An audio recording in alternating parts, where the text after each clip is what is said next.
Say it loud, ball boxing and punch, weird. Whole squad in the cut, weird. Hands up if you up, shit. Weird. Ball boxing and punch, weird. Came up out the mud, no fear. Sent from your chest, make it clear. Weird. Full court press on a Friday. Backboard shaking in the driveway. Sweat on the floor, got the side fade. Still hit a step back sideways. Hands taped up in the hallway. Shadow box hard on the off day. Jab so sharp, leave a jaw days. Look so mean, make the crowd crave. Backseat full, past that. Long day like smoke, map that. Laughing with the fam, we pass that. Broke whole life like a bad habit. Numbers on the board when I clock in. Gloves hang up till we clock in. Like one up for the losses. Two more up for the progress. Ball box in the blunts, weird. Whole squad in the cut, weird. Hands up if you up, shit. Weird. Ball box in the blunts, weird. Came up out the mud, no fear. Say it from your chest, make it clear. Weird. Early in the morning, hit the park first. Torn up, but the shot work. Crossover cold, make the ground hurt. Whole block yell when the rim burst. Late night rounds in the basement. Mama upstairs hit the pavement. Every little thud is a statement. Every little cut is a payment. Roll up, talk dreams when the smoke rise. Plotting out plays for the court side. Talk about belts, talk about course trials. Every bruise turn war stripes. Cousin in the back still laughing. Chain on swing while we passing. We ain't had much, but we had this. Ball boxing blunts in a blanket. Ball box in the blunts, weird. Whole squad in the cut, weird. Hands up if you up, shit. Weird. Ball box in the blunts, weird. Came up out the mud, no fear. Say it from your chest, make it clear. Weird. From the curb to the canvas, weird. From the park light shining to the chair. From the first small bag to the big bag. Same crew, same block, same tag. Weird. Ball box in the blunts, weird. Whole squad in the cut, weird. Hands up if you up, shit. Weird. Ball box in the blunts, weird. Came up out the mud, no fear. Say it from your chest, make it clear. Weird.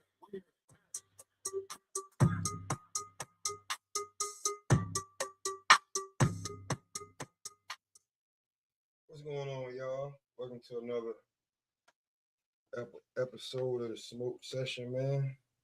So, Bills was good, my guy. Oh man, so we gonna get to a few things, man. Ain't looking good for my boy Javante. He got Tommy Lee Jones chasing him. You got the United States Marshals. Tommy Lee Jones and all them niggas chasing him. And you ain't Wesley Snipes, nigga, so this is looking a little rough for my boy. But we're gonna get to him, Keyshawn, Shakur, because we're gonna keep it fighting. I'm only gonna. I mean, I know niggas pull up. They're gonna like tank ass up, but we're gonna keep it boxing and try to a little bit anyway. Smoke session.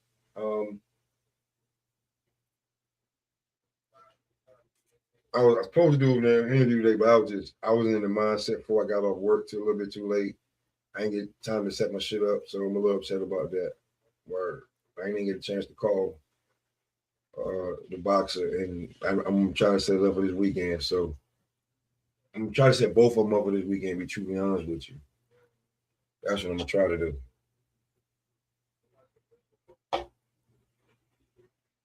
I gotta make it up one off, you know. But I'm gonna try to set that up.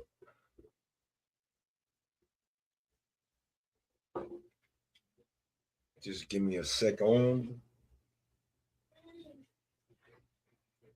And we'll be right there. Who's that? Oh yeah. CJ, what's going on, pimpin'? What's real, champ? Chilling. How you? Yo, can you hear me? You hear me good? Yeah, you solid. And do I sound better than before? Your voice sounds a little like you might be a little under the weather, but you okay? No, I'm saying like you hear me crispy.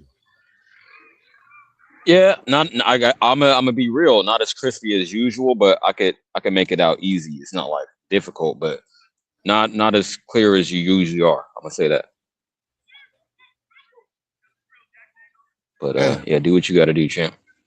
yeah, I'm fucking with the mic. Okay, I feel you, man. I'm saying it's 62 outside in Sacramento. The sun is setting. Mosquitoes are out, so I'm saying winter is over out here. I know y'all Man, probably got snow out there, but winter is over. These mosquitoes tearing me up. Brick City out this bitch. Word.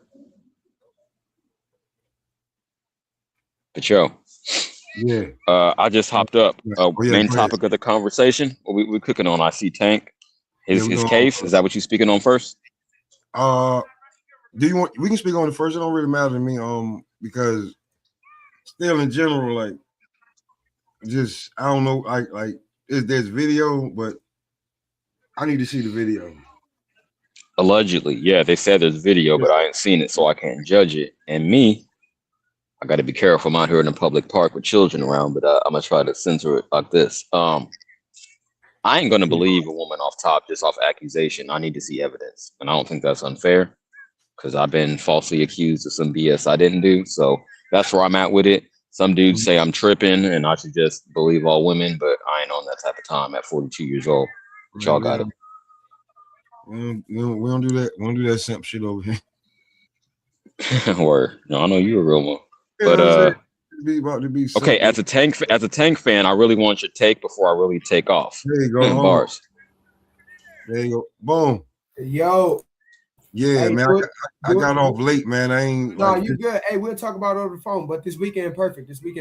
Hey, after CJ. Hey, I really just want to say something about this situation. So go ahead, CJ. Okay. Yeah, I will just lean into what I was saying, and yeah, I got to get you on my thing as well. I'm waiting for my new modem, my internet to get upgraded, so I can really do this how I want to. I don't got the connection right now. I went live the other day, but yo, okay, that's a work in progress. But let me say this. For sure. I appreciate you. Yeah, we got a lot of stuff coming up on the channel. I support Smoke. He support me. Shout out to all y'all. But let me say it like this on Tank. He is dumb for continuously putting himself in a position where this could even be lobbied at him. Now, that happened to me once, and then I got sturdy. I got more careful, more cautious about who I'm associating with and under what conditions. So he is stupid, especially with the career he's had and all that's at stake, all he has to lose. So I'm disappointed in that aspect. But again, I'm not just believing accusations off top. It's just unfortunate you got to go through this. Again, no, I'm going to say this. I'll put a bow in it with this. If he did it, I don't rock with him. If he didn't do it, say I'm just reserving judgment. A lot of people have trouble with that, waiting for the evidence. They just want to jump to a conclusion. Either way, either cape for a dude or just dismiss it and say, oh, she's just after money. I don't know. So I'm reserving judgment. It's unfortunate that he has bad judgment and putting himself in a situation continuously. It's not act like this is the first time. So, hey, man, I know he went through foster care and all that. But at some point, as a 30-something-year-old man, you got to take responsibility for your own actions. So that's where I'm at with it. Yeah, go ahead, Boom. Man, this is what I want to say. Hey, shout out to the Smoke Session. What's up, CJ? What's up, Smoke? Been a minute. I just I know what you've been doing. When you working, you working. When you working, you working. Right. Yes, sir. Hey, what I want to say is just real quick. This is just it's getting to a point to where it's like, Tank, man, like how much attention do you want and need? And I don't feel for you in this situation right now because as a grown man, we all get up, we all wake up and make our own decisions. Nobody makes a decision for us. We make our decisions. So again, Tank, I don't know if he was drunk this night. I don't know what was going on, man, but this is just it's starting to become more and more a sad story about you, buddy. And I hope that you open up your eyes and like, man, you just see like it's more than just pussy out here, man. You keep having situations Well with said. females.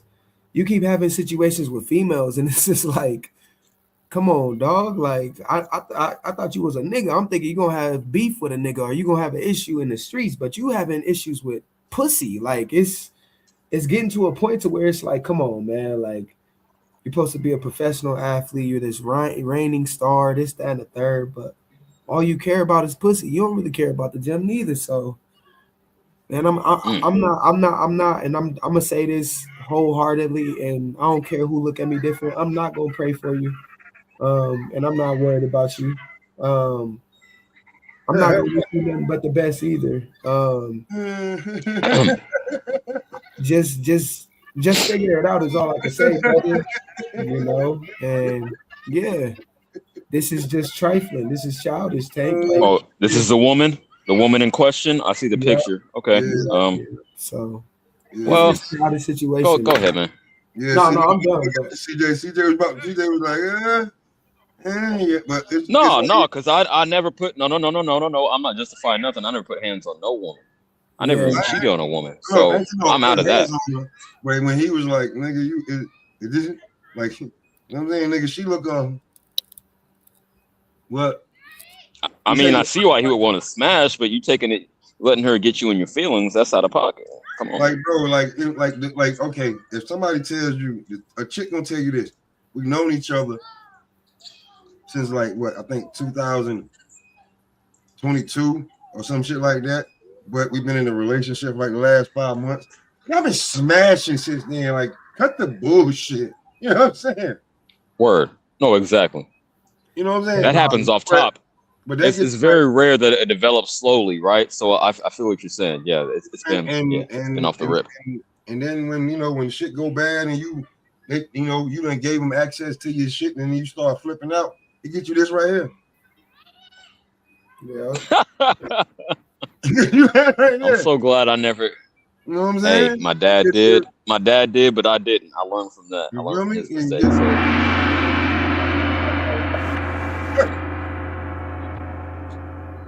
Hey, man. And I love Tank. And y'all know this hurt, but it gotta be done. Like, we don't pull no punches on shit over here, nigga. You know what I'm saying? Ain't no punches pulled. Like, nigga, you fucked up. You fucked up. I didn't fuck up, so we gonna smoke on it. Okay, at least you being real. I did Keyshawn. What is it? Hold on. Keyshawn, right? I think it's Blues motto. Hold your fighters accountable, right? Hold your fighters accountable. So I'm glad you're doing that. Let's go. Hey, what can I say? This is what I would like to say is, man, like, who doesn't see like the ongoing trend? Like, who doesn't see the thing that just keeps going and going with this guy? Like, it's nothing but a female. It's always a female. Do y'all hear me? It's never boxing. I do, champ. It's never mental health. It's never it might be mental health. It really might be mental health. Yeah, but it's never boxing. It's never his money. It's never the importance of what got you to where you at. It's just all the distractions. Tank, come on, come on, man. You figure he been having them. I mean, he's paid. You've been having them for a minute. Even a dude like me at a way lower level. I mean, I'm not crashing out over a woman. But you would think like Tank. If you're Tank, you would think, man, shit, if you don't want me, what the other one that shit? I ain't tripping off. Exactly. You tripping off that one, man. I was colder than the blizzard in Alaska. Let me say this real quick. I told my ex-wife this. Granted, before we got married, I didn't say this while she was my wife, but I said, "What you won't do, the next one will," and I promise you that. You wrong as hell. Hey, you know what I be thinking, bro? I be like, yo, man, go get you a librarian or some shit, man. Right, square chick. Pick up the Bible, man. Listen, stay away from the bottle girls, the nurses, the lawyers, the nurses. Oh man. What's the flight attendants? You stay away from all of them, bro, and especially everything around the way. Like, just stay away from that, bro. For real, like, no bullshit. Unless you see something that's like, you know what I'm saying, bro, don't get you a librarian or somebody want to fuck with animals or something like that. You know what I'm saying? But nah. That would balance them out. Yeah, a veterinarian. You feel me? You know what I'm saying? But like, don't no. Something where you know you can come home to and it's loving and caring. Go get you a plant lady or some shit. You know what I'm saying? For real. Yeah, you couldn't have a woman as turned up as you. It's gonna go all. Feel me? That and she already know that you know, and then you can go smash some other chicks and then just keep them pushing. Like it happens. I ain't condoning that. But that's fine. Yeah, man. Like, bro, when you get bread and you like, it's gonna be hard to turn chicks down. Like, you know what I'm saying? You get into your hotel room, bitch. How you get in here? It's shit like that. You feel what I'm saying? And like, all right, cool. All right, cool. Let me paint your face real fast, and then you can go about your way. Cool. That's the type of shit they be on. Paint your face. Yeah, paint your face. Yeah. End up at my favorite fighter of all time, Tyson, letting these hoes trick. I mean, excuse me, letting these women tricky. Nah, that was a whole date and then calling back and forth. I'm talking about you open your hotel room door and she in there, and I don't know who you are. Yeah, let me just paint your face and you go ahead. That's what them niggas be doing. Like, you know what I'm saying? But I'll be real with you, bro. He fucked up the church's money. And I'll be real. It's something to it because I look at it this way. He fucked up the bag just as well. Now, hear me out. If you could get the footage of it and everything, right? Can you hear me now, CJ? Mm-hmm. Yeah. If you can better. My fault. The mic. If you can get the footage of all that shit now, right? Why wouldn't you not press no charges until after the Jake Paul fight? You know this nigga gonna make somewhere around gobs of money. Then you can hit the nigga with the extortion, and I'm gonna bring this out if you don't pay me. You feel me? So it's a lot to go down with this, bro. Like when I'm just pulling my nigga card out, but that's what I got on it. Like, bro, you fucked up the church's money because, but maybe not though. If you can settle some of this shit before March and still get Manny Pacquiao, you still may make about $30-40 million. Here's what it is. Yeah, you're gonna have to pay though. I don't think you're gonna have to pay up front to make it up on the back end. Yeah, you pay to make this go away. Pay the bitch off, whether you did it or not. Get the shit out of your face. And Pacquiao payday will be bigger than that. So I feel you. Hey, I do understand what y'all saying, but I ain't trying to sound like no hoe. But the law is the law, and it's like his third or fourth one. So yeah, I don't know how this shit gonna play out. The first two got dropped though. See, that's but those are baby moms. This ain't baby mom. This is girlfriend. So, yeah. Hey, I'm gonna mute up for a second. Nah, I hear her in the back tearing it up. Go ahead, Pimple. No, that ain't me. Oh, that's somebody else? Oh, okay. No, I think that's my background. I said I'm at the park. I'm outdoors. And we got airplanes flying over. Maybe it's me. Good, man. Them kids ain't, man. I ain't monetized yet. Them kids ain't hurt no damn. No. Hey, I'm gonna mute up real quick. All right, we're gonna jump into the face-off. So damn. Okay, here I'm gonna join off my tablet because y'all about to talk about some good shit. Hold on. Yeah, man. I'm cooking, bro. I'm cooking. We're gonna talk about the face-off. So let's give it 30 real quick.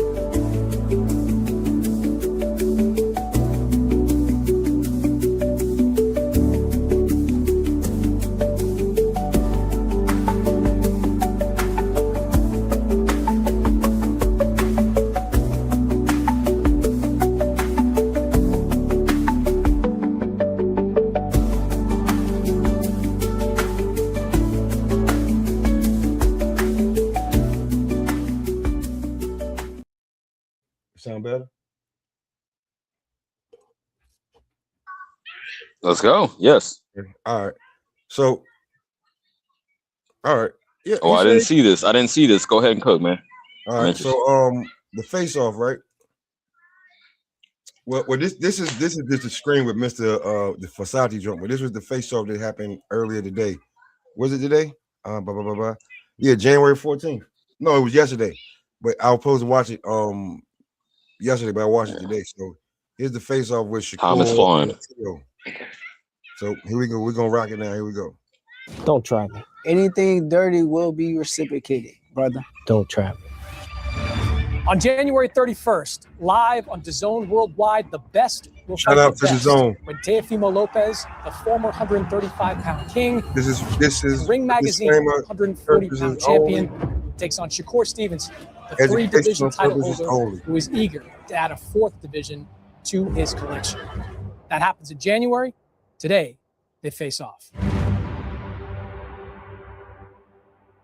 You two were stablemates for a lot of years. Did this idea of you two fighting ever come up? Honestly, I've been thinking about fighting him since the images. I always admired the type of boxer he was with the skill set to shine. He had like a real moments in the amateurs and the pros where he had shine bright, and I wanted to see myself against that. So yeah, I've been had that on my brain.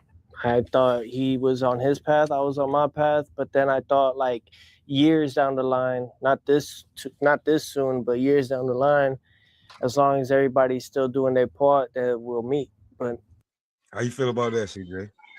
Okay, I was gonna say pause for the cause. That's some bullshit. Obviously, they both in their prime right now. Is the best time for the fight, not 35, not when you my age, 42. And it was a 10-pound difference at the time when what Shakur's talking about. Is that what the context on it? I understand that. I understand that. But still, why would you want it later? Like the way he phrased it. Well, the way he phrased it, though, he didn't say once we're at the same weight. Hold on, champ. I'm letting him finish so you can hear how it's your shit. It's your shit. No, I won't let him finish it because I don't want to say it for him. Time has changed that course, and now we're facing each other now. Why was this? Well, it's down the line. He said I was looking to being at 140 and then maybe going to 147. And Shakur was at 26 going to 30. And then when he got to 35, when he was talking about going to 35, I was well gone. So I didn't think he was going to be there until maybe years down the road. I'm back, man. My bad. I'm back. Okay. Go ahead, Trey, and then I'll follow up. Hey, so can I just tell y'all my honest opinion just real quick? Let's go. My problem with this fight, and I'm just being real, y'all. I'm just being real. T.O. shows up on nights like these. You know what I'm saying? Like, he actually fights really good on nights like these, especially with the lights bright. Y'all get what I'm saying? Mm-hmm. And I do, boom. Yeah, and it's like, I'm not nervous or scared or nothing. I just think that it's going to be a lot tougher and closer than people think. Like, my scorecard, the furthest I think I can give it is an 8-4, but really I want to go 7-5 Shakur, 8-4 Shakur. You know what I mean? Like, it's going to be a lot closer and tougher than we think. And I don't know. I just don't think that people see that. Like, people forget that T.O.'s best nights were when the lights were bright. And here's a night where the lights are bright. So again, like, people got to pay attention to boxing, man, and understand, like, I think that T.O. just performs better against better competition and higher, like, I don't know, like higher IQ and shit like that. Like, you know, so people just got to pay attention to that type of shit and pay attention to the detail. And you would know because why I've been paying attention. You're a showman. Thank you. So appreciate that. See how I threw that in there? And we gonna bring that up in the interview. See how I threw that in there? Hell yeah. Not in there like that. Because you're a showman. You can spot another showman and know, like, man, this shit ain't really well. I'm gonna just beat you up. Man. But when it's in the light is bright and they talking about he like that and I ain't him, I gotta keep reminding y'all must have forgot. Man. So just saying, CJ, bring us home real quick. Now that you got the content, I want you to bring it in. All right, I'm literally about to go home. I'm 5 minutes from my house, but let me say it like this.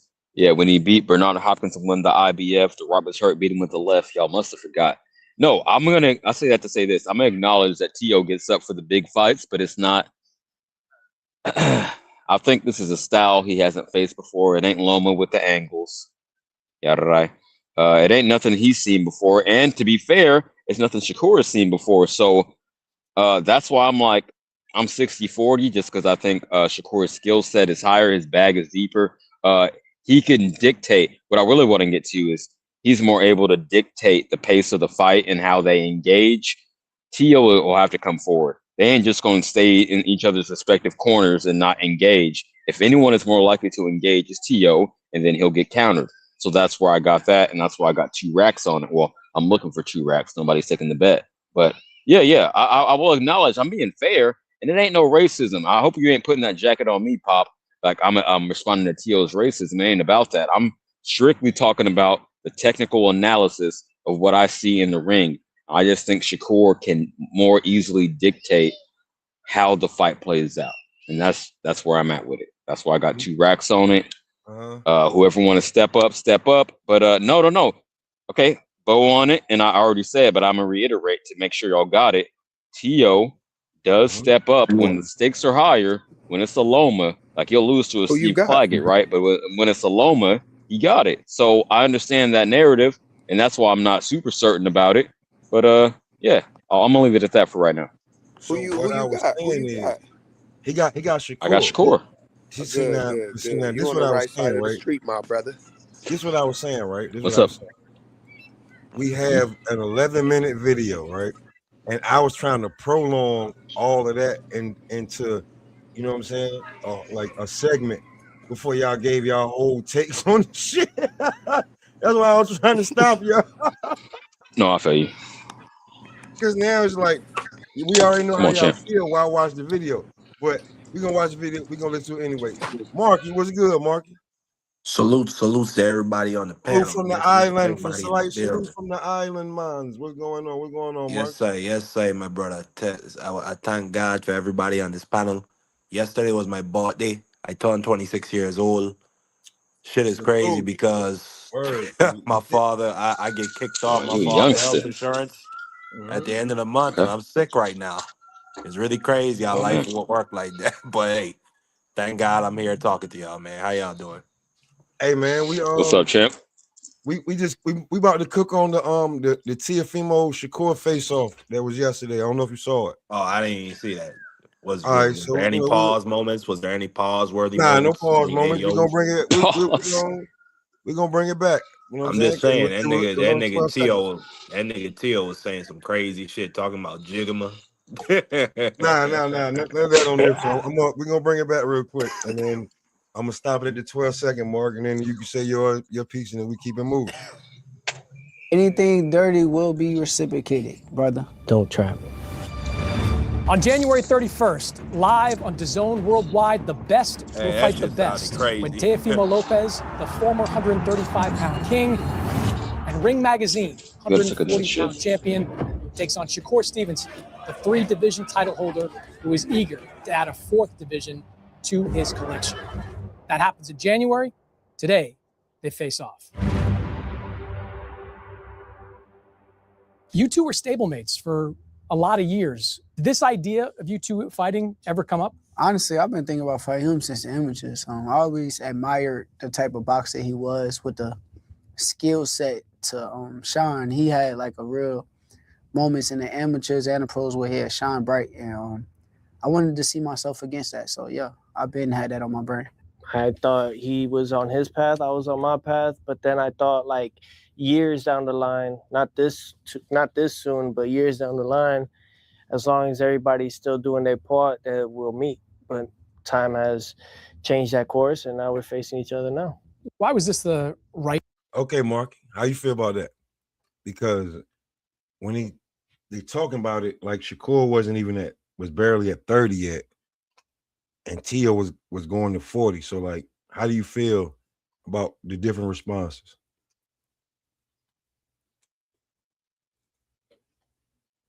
Nigga, Oh, unmute my bad. I was yeah, on you was mute. My muted. bad. I was on mute. Mm-hmm. I was on mute. My bad. I don't really care, to be quite honest with you. Like all this stuff, it really don't matter. I mean, we heard You Tio in the promoting the fight, ring man, like we after. did to Brian Norman, Devin Haney. Act like you give a damn for a little bit. Come on.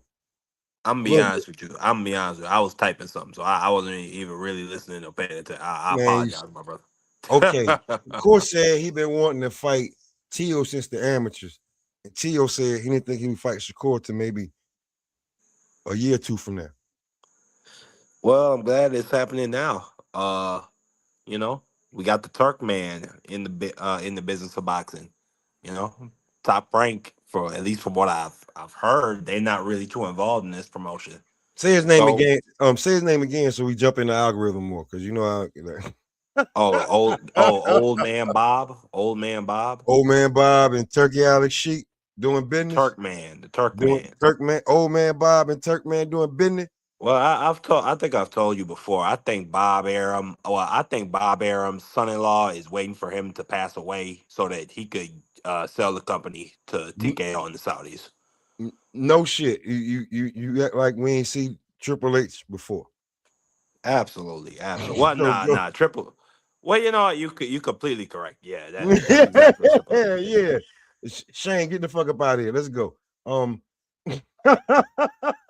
That's really crazy, man. Hey, man. I call it how I see. Hey, this is not anybody else's channel, Mark. You know how we do over here, man. It's rough over here. Hey, It's you know I get comfortable that over here. reference. Yo, he was a political mastermind. How he finessed his own son out the position. Shane was the heir apparent. He just didn't have the passion for it.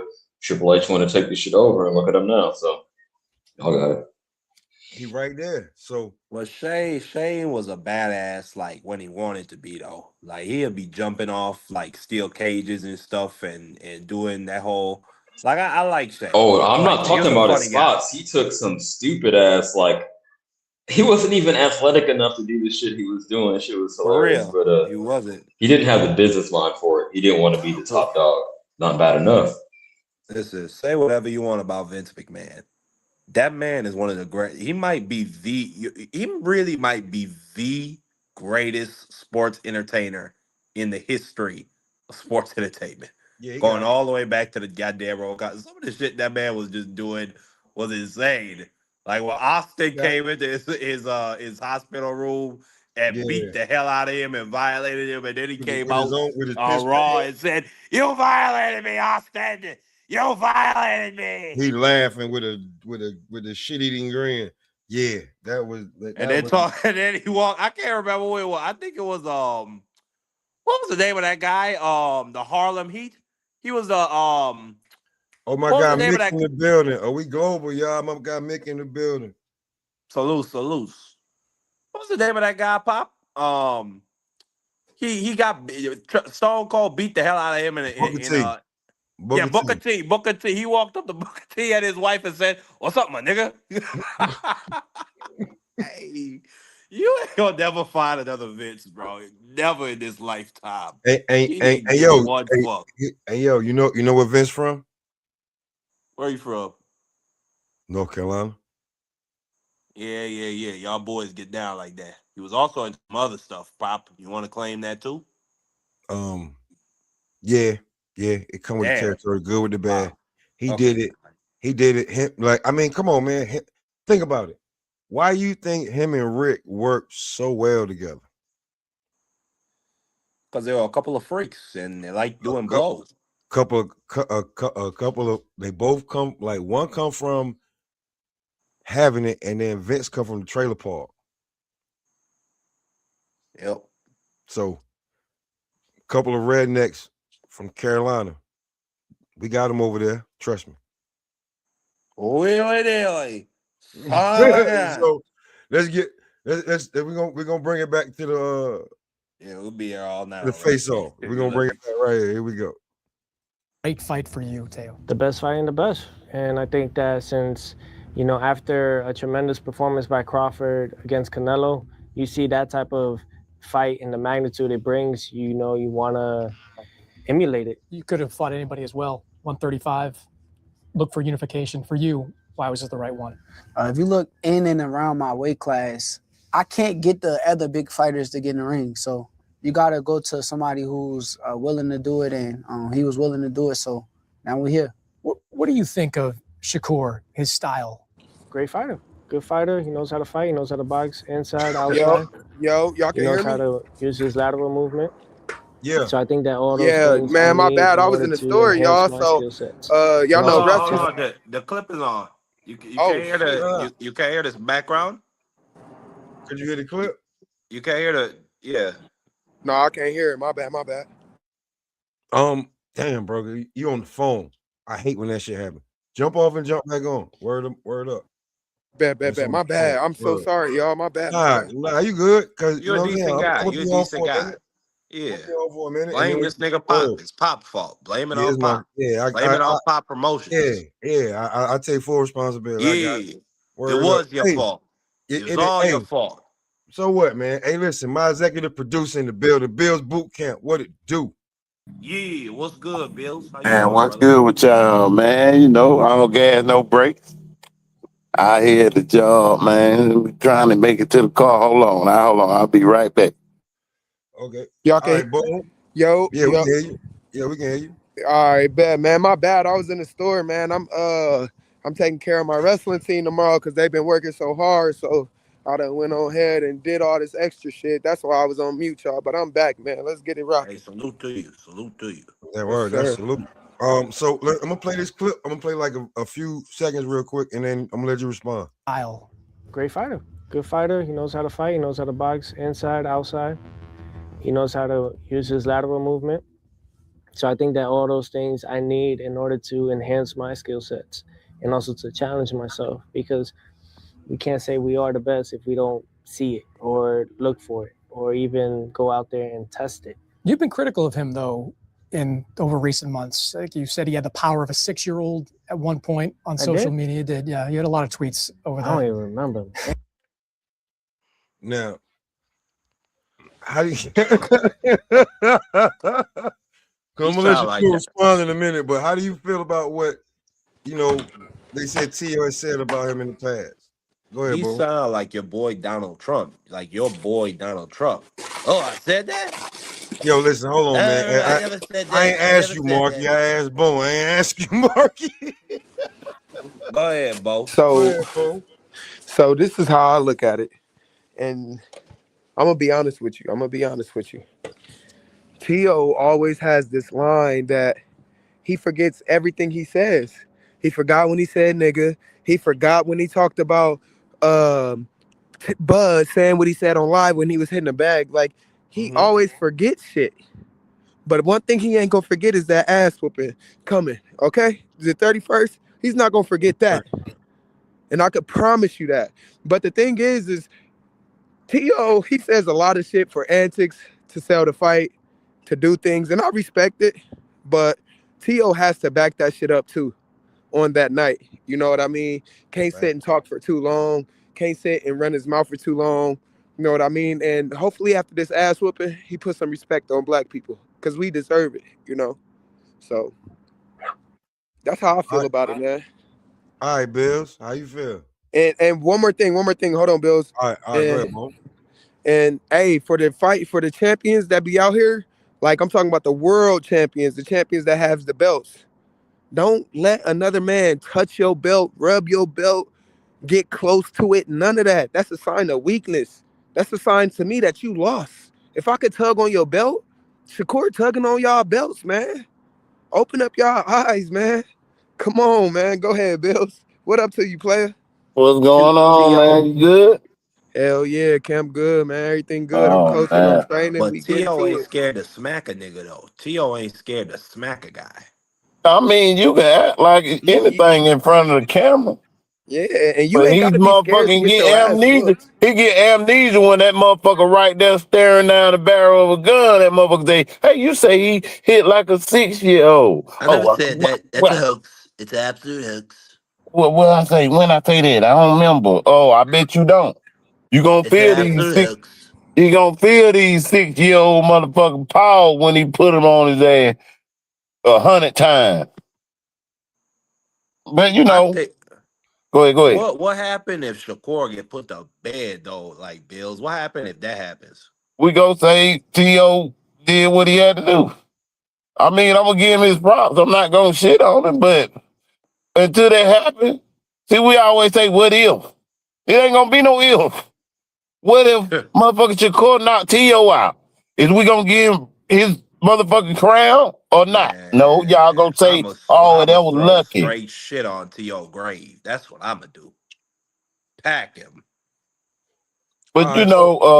Go ahead, Bo. Go ahead, Bills. Cause we got. I don't know what this yeah, is.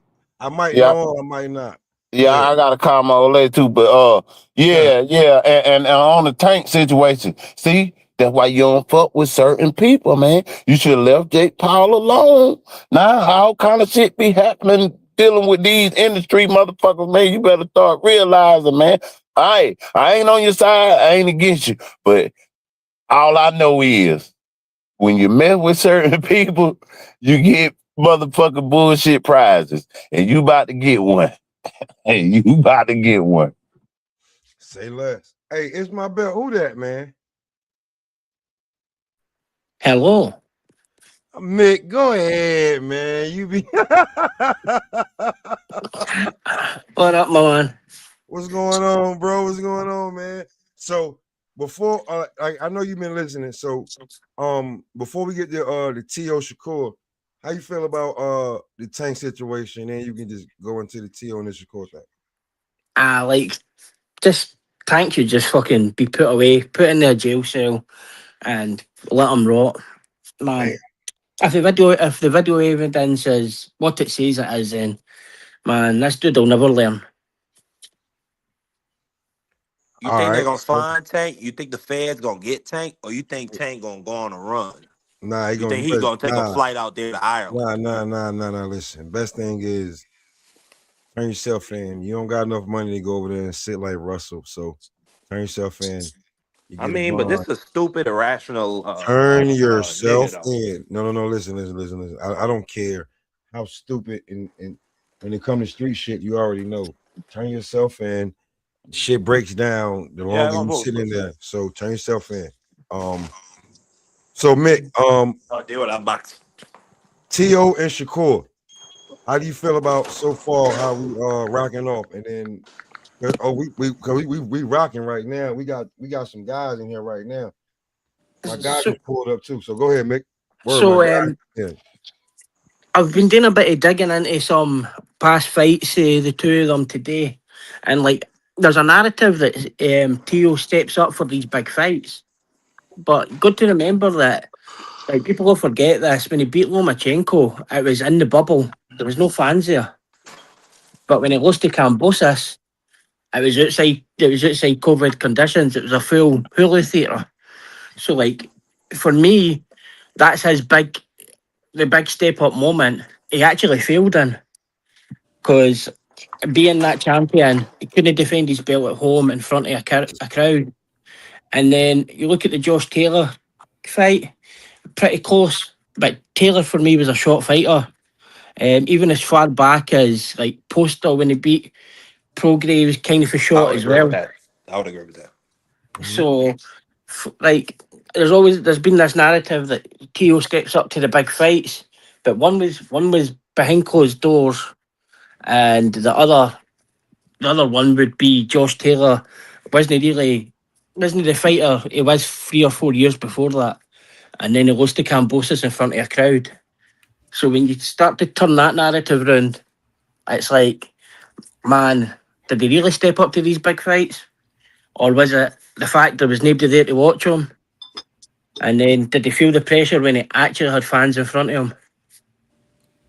So Okay, that's interesting. That's an interesting take. Shout out Mick. Hold on, real quick, CJ. Hold on. Yeah. No, hold on. Matter of fact, gotta be forgetting sometimes you be co-hosting. Go ahead, say what you're gonna say. I gotta introduce somebody else real quick. Oh, my bad. I just want to say, yeah, I mean, that's a nuanced take. I appreciate that perspective. I didn't consider that it was done during COVID and whatnot. And you're saying maybe the fans are what gets to him, because we have seen him, kind of break down mentally. Do I still got it? So that's cool. That's cool, man. I respect that take. Let's go. Ohio. Hey, what's good, man? What's good, bro? So Ohio. I've been meaning to call you. I ain't gonna tell you no lie, but I mean, Hey. bro, you got like 5 jobs, man. Sometimes I just hit you out of nowhere. He's Jamaican. Yeah, yo, bro, sometimes he got content creator. The nigga worked 2 jobs. He's dad. Then he, he be acting like he ain't no, like, he a boxing influencer / commentator / get it done, not, under, like, bro, he doing something. I'm like, yo, where you at? Man, I'm over here. What the hell you doing over there? But that's how it goes. So how you feel about, you know what I'm saying? 'Cause I'm gonna ask you a question that is gonna be off topic, but how you feel about first of all Tank, and then the little bit I played. Wait. Pop. Can I ask Ohio just a quick question? See, look, we got celebrities up here. All right, go ahead, Mark. No. Pop is my brother. I'm fucking with you. Go ahead. Pop is my brother. He a decent guy, but I just want to know how it felt to see Ohio State show no nuts against Indiana. Dang, and watch Mendoza I'll be take real with you. He don't the even care about. Hoosiers. that's so crazy. That's so crazy. You He's say not that. an Ohio fan. He's a Yeah. Carolina fan. I'm a Tar Heel man. Yeah, that's why. Yeah, see, that's my bro. So okay. right, Well, so- go ahead. so- No, Go ahead, Pop. but to answer your question with Ohio State, I'm gonna tell you this, man. They lost 13-10 in the Big Ten game, but they lost The to offense Miami. show no nuts. Oh yeah. But Miami been blowing people out the water, man. So it's like not Miami, Indiana. Indiana been putting teams out the water, but it goes to show you. I think Ohio State was good, but they met. The Miami beat them, and me being in Columbus, seeing this team, every year go 10-1 or 10-0, 11-0. They spoil brats, bro. I tell people, because I'm a Tar Heel fan, bro. I would die just to get to the playoffs. Like, y'all cats get there every year, or y'all even get to the playoffs when y'all don't deserve to be in the playoffs. Didn't they go to the championship game when they were 7-0 against Alabama? Like, they were 7-0. They got half a season. Well, can I respond to that quickly? Yeah, go ahead. It's about the legacy of the university, and I know that's not fair, right? But they had historically much better football teams. Tar Heel is more of a basketball school. No, but I get better, that. Hold on. They had a much better football program than the Tar Heels. I'm not saying it's right. I'm not condoning none of this shit. It should be whoever's better that year. But I think that's the motivation behind it. So even though you got rid of the BCS, you got the playoff, it's still corruption, but y'all got it. It's money. Yeah, I mean, you could say that, but with this current system, we get JMU to get an opportunity. You know what I'm saying? What was the other boy? I think it was Tulane. But what we I'm never saying get to is, see no shit like that. Yeah. At But what least I'm we saying get to is see them get beat to death. They get their opportunity. Now they got this NIL cap. They're also trying to set up something with the Group of 5 league so they can get in on the money and they can start paying for big time players. I mean, give it some time. Give it some time. Okay. I think. Go ahead. No. Because what I'm saying is, Mark, you see, he was supposed to go ahead and talk about Tank and what we was talking about. See what shit you don't see the sidetrack shit you done did. Switched it up. Yeah. I apologize, my brother. I apologize. He not just because he wears the Ohio runs boxing. Yeah. When Ohio come to football, you should have asked him a question first. He's a Tar Heel fan. I mean, I apologize. I forgot that Pop a Lot of Smokes panel is. You know what I'm saying? Like you, bro, we is unique over here. I don't got no First Amendment rights. We not like nobody else over here. Man. It's never love. But I'm not like nobody else over here. You like, nigga, you from Ohio and don't even give a damn about the football team? Not neither one. Michigan neither. Nigga, I'm a Tar Heel fan. How you like that? So football, basketball, man. Tar Heel. So when it come to it, the Tank situation in a nutshell, real quick, and then they got the feds on them, Ohio. How you feel about T.O. and Shakur? Well, I'm gonna say this: keep Jake Paul name out your mouth, man. Everybody tried to say Jake was the reason he didn't want to smoke. Is with that Tank. guy awake yet? He this, he that, and I'm like, man, calm down. I still think Tank would have beat Jake Paul, but we gotta get realistic. All this conspiracy. That he just was scared and didn't like, bro. Tank got his own personal things going on. You know what I mean? And here's the thing. That's why I personally felt Al Heyman was trying to give him that check with Jake Paul to get him out of the game and wave bye-bye, man. Al was trying to put him in, set him up because he knew he couldn't get out of his own way, in my opinion. I think Al sees the writing on the wall with some of these guys and tried to help him. I mean, for God's sake, he had Adrian Broner getting. Hey, I was just about to say Ohio. That's a rabbit hole. I'm gonna give y'all a little bit of. It had to be like 3-4 years ago. We was talking about this with AB. Yo, do you see the writing on the wall with Tank, bro? Yeah, that's what I said. I think he can't get out of his own way. That's what I'm saying. You can see those type of patterns, man, where we can't always. A lot of guys, like I said, we jump. I've been in a situation where I've been lied on. Okay, I can be honest. I've been in that situation, but I can't take my personal views of what happened to me and then try to put it on all the celebs or people that's known and say, a woman's line and this, bro. It's only so many times you can get caught up in that situation. You know what I mean? When you dealing with people like that, you know what I mean? So I think, he has to get rehab or something, bro. I don't know what it is with the chicks he picking, but he got to put hands on them or threaten. I didn't read too much of the paperwork or what. I said get a lot better. But overall, as I look at overall with Tank, it's just a sad story. Just PBC, man. Just that downfall of PBC where they once was with everybody from Wilder, Jamal Charlo, Jamel, Broner. It's crazy to see the downfall of guys, man. And shoot, you can take it from any other narrative. Be careful with woman you date. You know what I mean? Look what Deontay Wilder just went through. Jamal Charlo, damn near in the mental, hospital. He got out, and you can tell. Not even say he went in the mental hospital, but mentally, he was gone, bro. He was gone, and he got back, and you can tell he still ain't even himself. He ain't the same. Yeah, he's not the He same. still ain't himself. I'm looking at him like, dang, what? So it can take a lot out of us as men, bro. When you gotta be careful, when you don't have picked the right woman, you gotta be careful with that. I think that's a bigger topic than just Tank doing what he's doing, man. So it's just unfortunate, man. It's like fans just can't be just fanboying everything he do, bro. You gotta call him out on his BS. I'm that's part of this show, me calling him out. Now that that shit I ain't gonna dwell on outside of the ring shit because I didn't do it for Shakur, Devin, Keyshawn. So Shakur and Tio, how you feel? Did you watch the face off joint? No, I didn't get a chance to watch the face off. All right, but I bet you it probably was respectful. I ain't even see it. You ain't see it? All right, so like I ain't got no problem in being front flex. And this goddamn dog is shut the fuck up, nigga. Shut up. I got dogs and cats, and the cats be whipping the dog's ass. This shit is crazy, man. I watch fights all the time. I just love fights. Anyway, I'm gonna start it off right here so you can catch up real quick and play like a minute and a half. Try me. Anything dirty will be reciprocated, brother. Don't try me.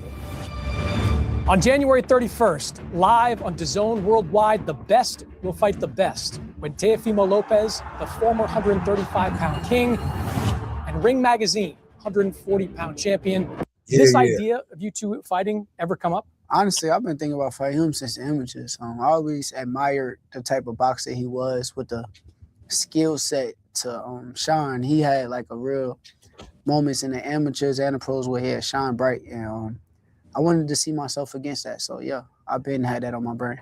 I thought he was on his path, I was on my path, but then I thought like years down the line, not this soon, but years down the line, as long as everybody's still doing their part, that we'll meet. But time has changed that course, and now we're facing each other now. Why was this the right fight for you, Teo? The best fighting the best. And I think that since, after a tremendous performance by Crawford against Canelo, you see that type of fight and the magnitude it brings, you want to emulate it. You could have fought anybody as well. 135, look for unification. For you, why was it the right one? If you look in and around my weight class, I can't get the other big fighters to get in the ring. So you got to go to somebody who's willing to do it, and he was willing to do it. So now we're here. What do you think of Shakur, his style? Great fighter. Good fighter. He knows how to fight. He knows how to box inside, outside. He knows how to use his lateral movement. So I think that all those things I need in order to enhance my skill sets and also to challenge myself, because we can't say we are the best if we don't see it or look for it or even go out there and test it. You've been critical of him, though, over recent months. Like you said, he had the power of a 6-year-old at one point on social media. You did, yeah. You had a lot of tweets over that. I don't even remember. Dang. So how you feel about that, Ohio? So far.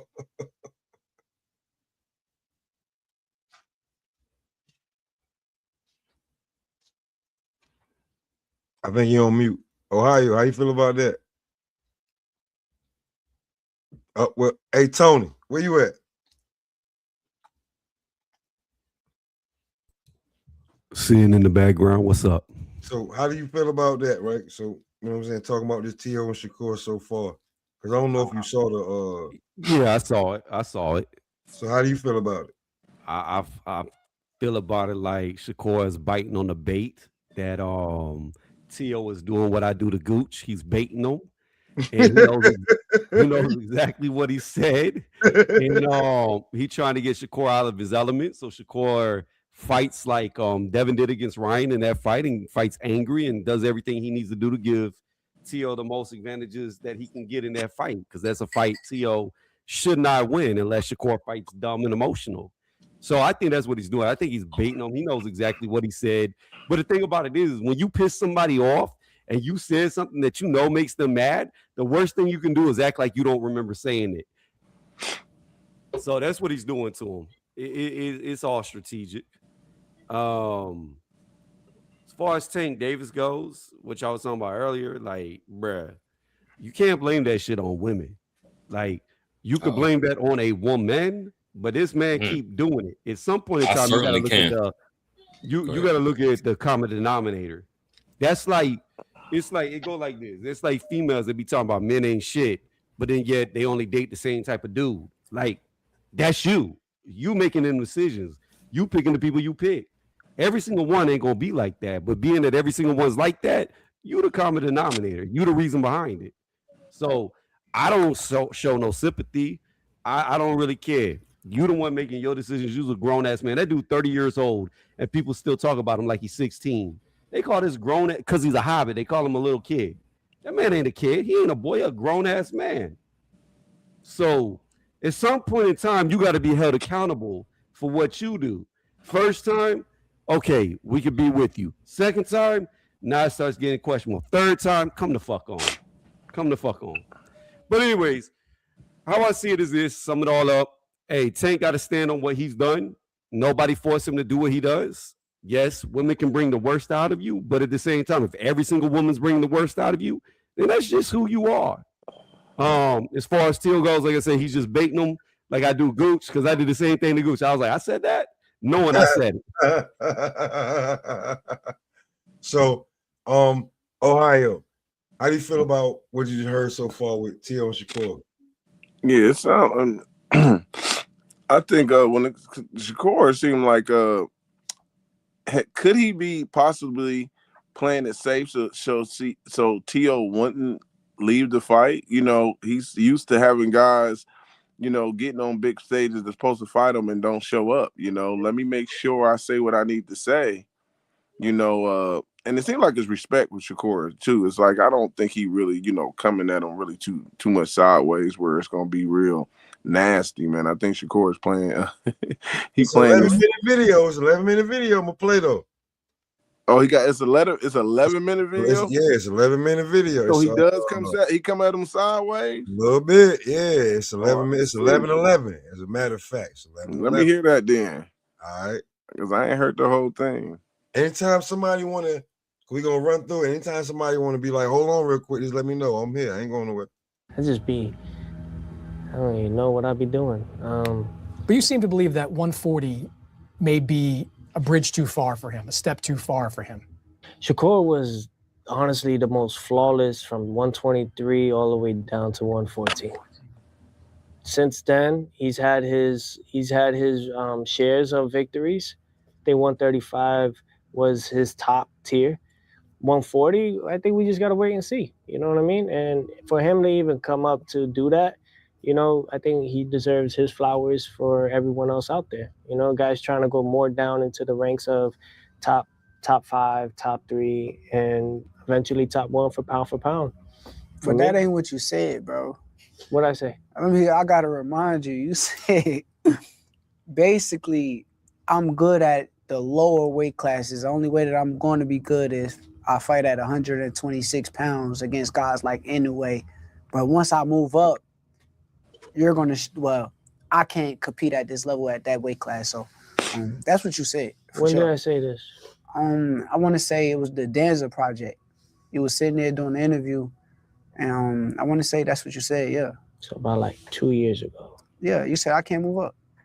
It was 2 years ago. Change. It's changed. Okay, so you respect it now? No, it's not that I respect it. It's just that from what I was going off of was the present moment. I think he was fighting at 30. Feel me? Yeah. I was already going up to the 40s. I was already at 40. Yeah, for sure. So you see that 10-pound gap. I was thinking I was probably gonna move up to 47. A little Okay, bit. seeing me, you think I'm smaller in person or like what do you think? I know nothing. Okay. I know nothing, man. I'm Cause just here. I think that was your angle with Lomachenko. Like What's I up? felt like you knew how little Lomachenko was, and you kind of capitalized off of that. Heck no, that man was a lot to deal with. Y'all don't understand. The man was number one Yeah, for over sure. Canelo, For sure. over Crawford, over Inu. But you don't think that the size advantage kind of helped you? Bro, styles make fights, not the size. I agree with that. I'm with you on that. But for the first 6 rounds, he didn't punch. Because I didn't let him. You didn't let him punch? Absolutely not. Okay. I want to see this magic. Must be magic then, man. Why have you been waiting for this moment? A lot of people ain't give us the opportunity to show how great we is. A lot of the fighters, I want to say, either they ducked or found a business way not to get in front of me. And I feel like with him, he kind of gave me the opportunity of a lifetime now. Now it's like, okay, you build your career up all this time. Oh, I want to fight this guy. I want to fight this guy. I want to fight this guy. And then the moment comes and it's like, damn, it's here. Like, it kind of like turn you up like, okay, let's go get it now. Like, Are you as motivated for this fight as he is? I'm determined. It's a difference. I'm determined. No motivation. I have all the motivation I need. Got my family. Peoples are good. I'm wealthy, healthy. Health is wealth. Determined for more. Determined for a betterment of my life.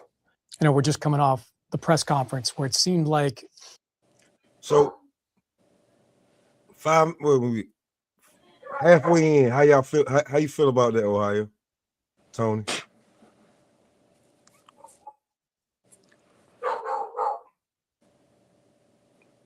It's fucking dog. Well, I already told you what it was. He just baiting him.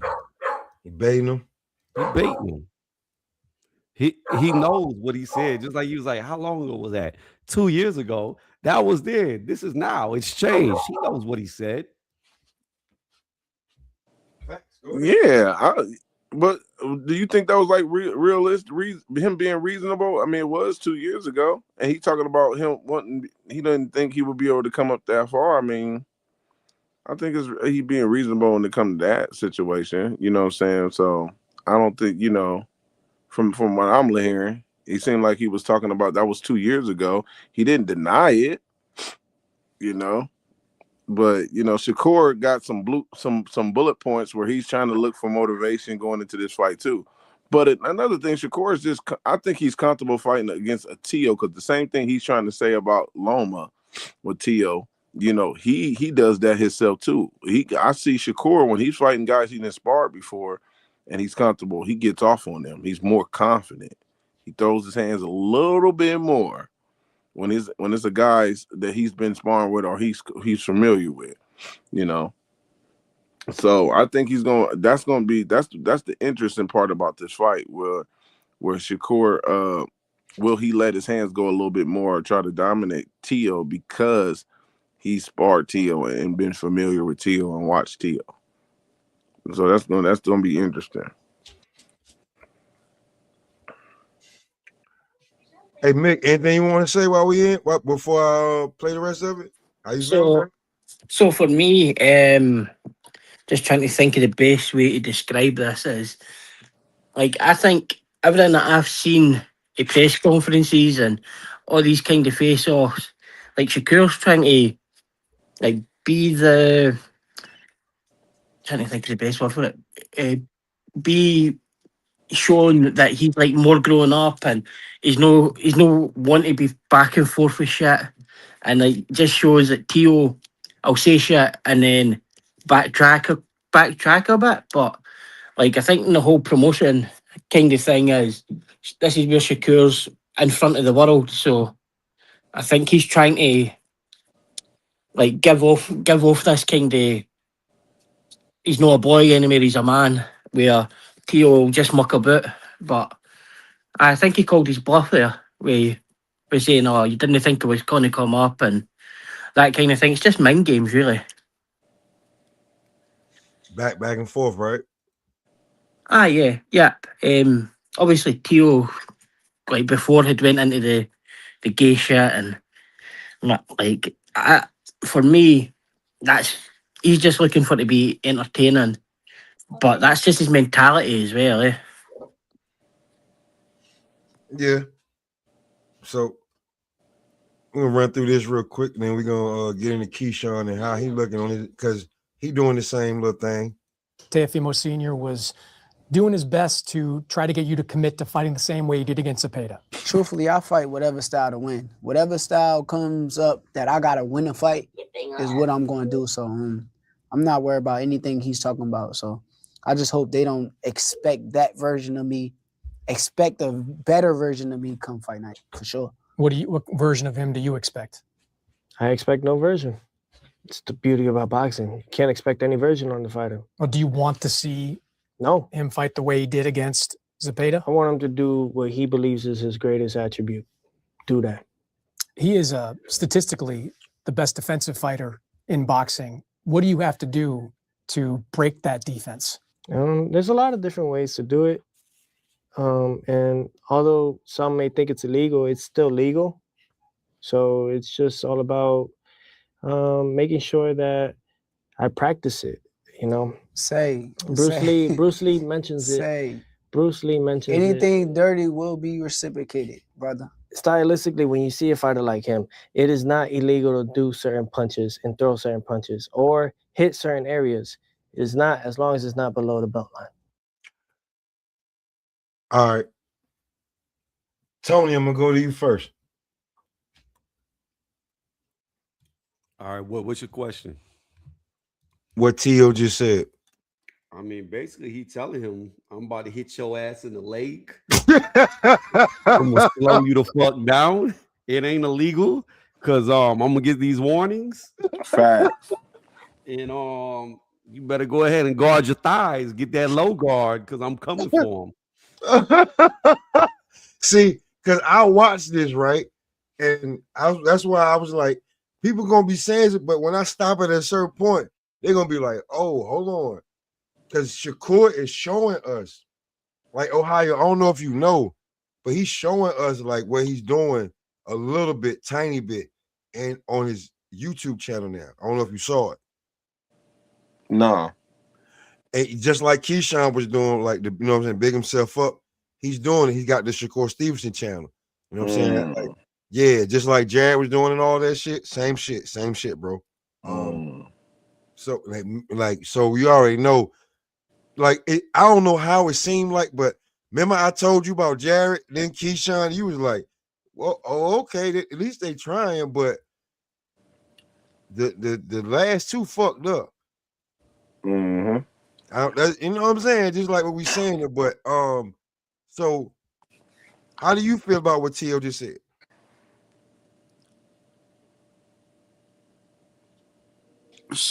Tio, what did he just say? Now, lost the thought what he just said, man. I just lost thought what he just said. He said it's not illegal.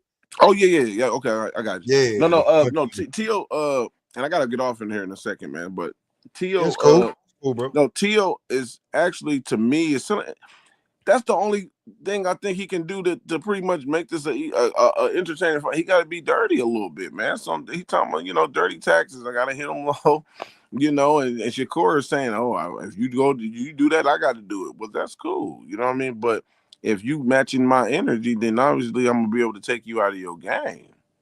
You know what I'm saying? So I think I heard people say that Tio might have to make it a dirty thing. Hit his shoulders, hit his waist.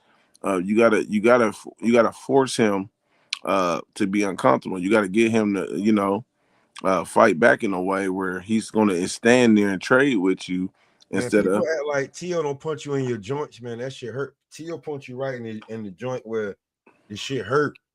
We've seen that before, so yeah, go ahead. I'm gonna let you go before I'm gonna let you cook before you go. Yeah, it's just I think it's just a tactic. They saying a lot of certain things, but we have to see. But I think you have to make it sometimes an ugly one. You don't want to make it trying to be too pretty at times too, man. You see Marcos Madonna got a rematch out of doing what he did with Floyd. Nigga, whether people felt he won the fight or it was close or not, he got a rematch. He got another bag. Yeah, and he got another bag out of that fight because he made it a little ugly and dirty at times, throwing shots from over the top. Like, what the heck? Splitting the guard. Like, dang, he didn't hit Floyd. Not Floyd too fought the second fight. Huh? Not Floyd too fought the second fight. They had to find it so he can put it back in his mouth. Mm-hmm. So Yeah. So I think that's you got to do that when a defensive fighter like Shakur, man. You got to make it a little ugly at times. So we'll see. I think I'm interested in watching it, man. I hope it lives up. I hope it really does deliver. So we'll see. So Mick, what you think about how T.O. was just talking? He talking about some shit like you talking about, punching motherfuckers with, you know what I'm saying? How you feel? See, I think that goes right against Tio. Like, I think he's a better fighter when he's like in a rhythm, like in a flow.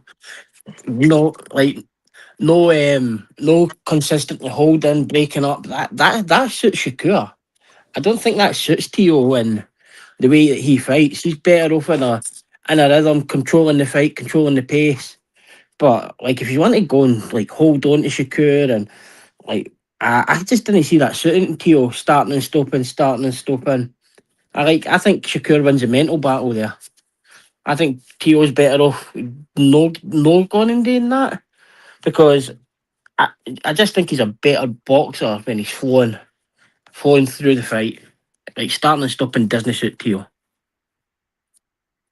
All right, I understand that. I feel that. So you feel like he shouldn't even be trying to do that damn dirty shit, implicating into his damn game plan. Just do what he do, and if he win, he win. He don't. Aye, like if they're resetting and the ref's splitting them up, like Shakur's can go right back into his rhythm. Where sometimes it takes Tio a good bit to start getting into a rhythm, finding his range. Like, you didn't want to be trying to find Shakur's range every 20, 30 seconds because you're holding on to him. For me, that's not where Tio's at his best. But then again, it might not be it might not even bother. I think that's just maybe some mind games as well. All right, so we got like 4 minutes left. We run right through this quick, and then we can hear out how it, because the face-off was pretty good. Is that true? Are you saying you're gonna hit me in the back of the head? Yeah, Huh? You can't hit behind the head. I mean, No, I know. There's rules to it. back of the head. You can't hit nobody in the back of the head. Just saying, like, you know what? January 31st. he has said he's better than Lomachenko, better than Josh Taylor. Do you believe that? Absolutely. Let him be what he believes he is. My job is to do what I need to do and become victorious. Defend my stuff. I've done it 3 times, and this is number 4. This is number 4 for the ring. This is number 4 for the WBO. Super. So these are my goals is to defend my throne. I cannot be called the takeover and have someone take it over. This is obviously a huge fight for you. Yeah. Do you see it as a difficult fight? You know, more difficult than Zepeda, more difficult than the title fights you've been involved in? It's hard to say without being in the ring with somebody. You never know how good somebody actually is until you get in the ring, or how bad they actually is until you get in the ring with them. So come fight night, we'll figure out whether he's better than Zepeda or more of a challenge than Zepeda. I know Zepeda's style. Don't try me.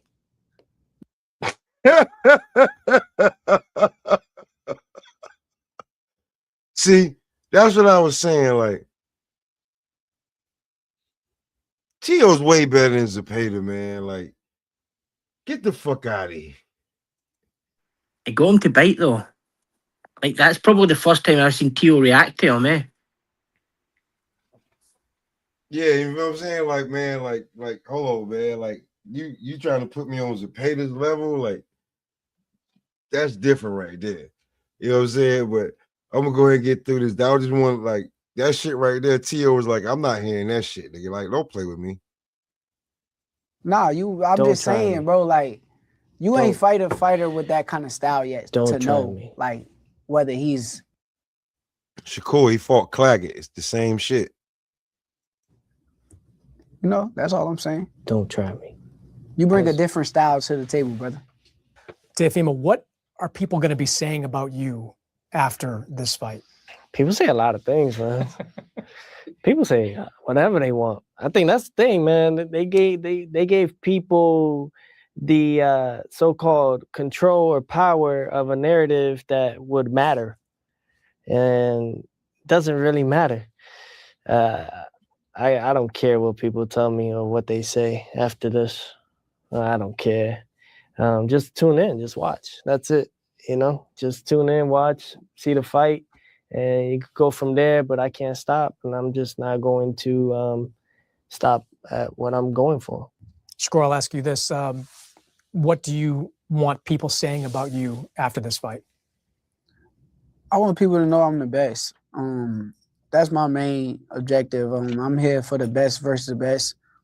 I called on Teofimo for this fight to happen because I wanted to prove myself and prove how great that I am. So come fight night, like I said, I'm going to do everything in my power to make sure I come out victorious, but I want to prove how great I am. Like, I want the world to see the greatness within my skill set, the boxer that I am. Like, after we get out the ring, I want everybody to be talking about it. Like, yeah, I'm that guy.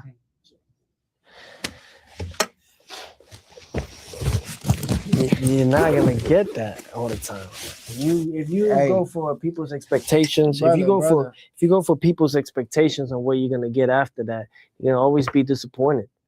I ain't worried about the people. It's the fact that I want to show what level I'm on. You always gotta strive for something, whether it's anything you're gonna strive for. So at the end of the day, when I'm striving for something, I put a goal up there. That's how I'm gonna tackle my goal. And if I don't get it, I don't get it. But I'm damn sure giving it 1,010 and 100% to get it. So we're gonna see. Tony. Yo. How you feel about how Tio put him in the trick bag real quick right there? How you feel about that? I mean, it's just like I said, all he's doing, he's baiting them. Like, and Shakur don't even realize how bad he's baiting them, because what Shakur is talking about, he want to be that guy. And then him saying it don't always play out like that. He's just trying to entice him to try to prove that he's that guy by getting his ass in that pocket. So it's kind of like, if you think about Tio's fight against Barbosa's ain't a front-footed fighter. He don't attack. He don't come at you. And the whole Tio fight, that dude went on the front foot instead of being an offensive fighter. He made him fight completely different. And because of that, Tio took advantage and beat him pretty easily. I could see the same thing with Shakur. Like, if Shakur thinks he's going to go in there and beat him like he did Jamel Herring, he's going to be in bad shape very quickly in this fight. So I think Tio's doing exactly what he needs to do. He's saying what he needs to say to try to get Shakur to fight out of his element. And we know with Tio, even though he hasn't had a knockout in a while, that's against guys who are bigger than him in a higher weight class.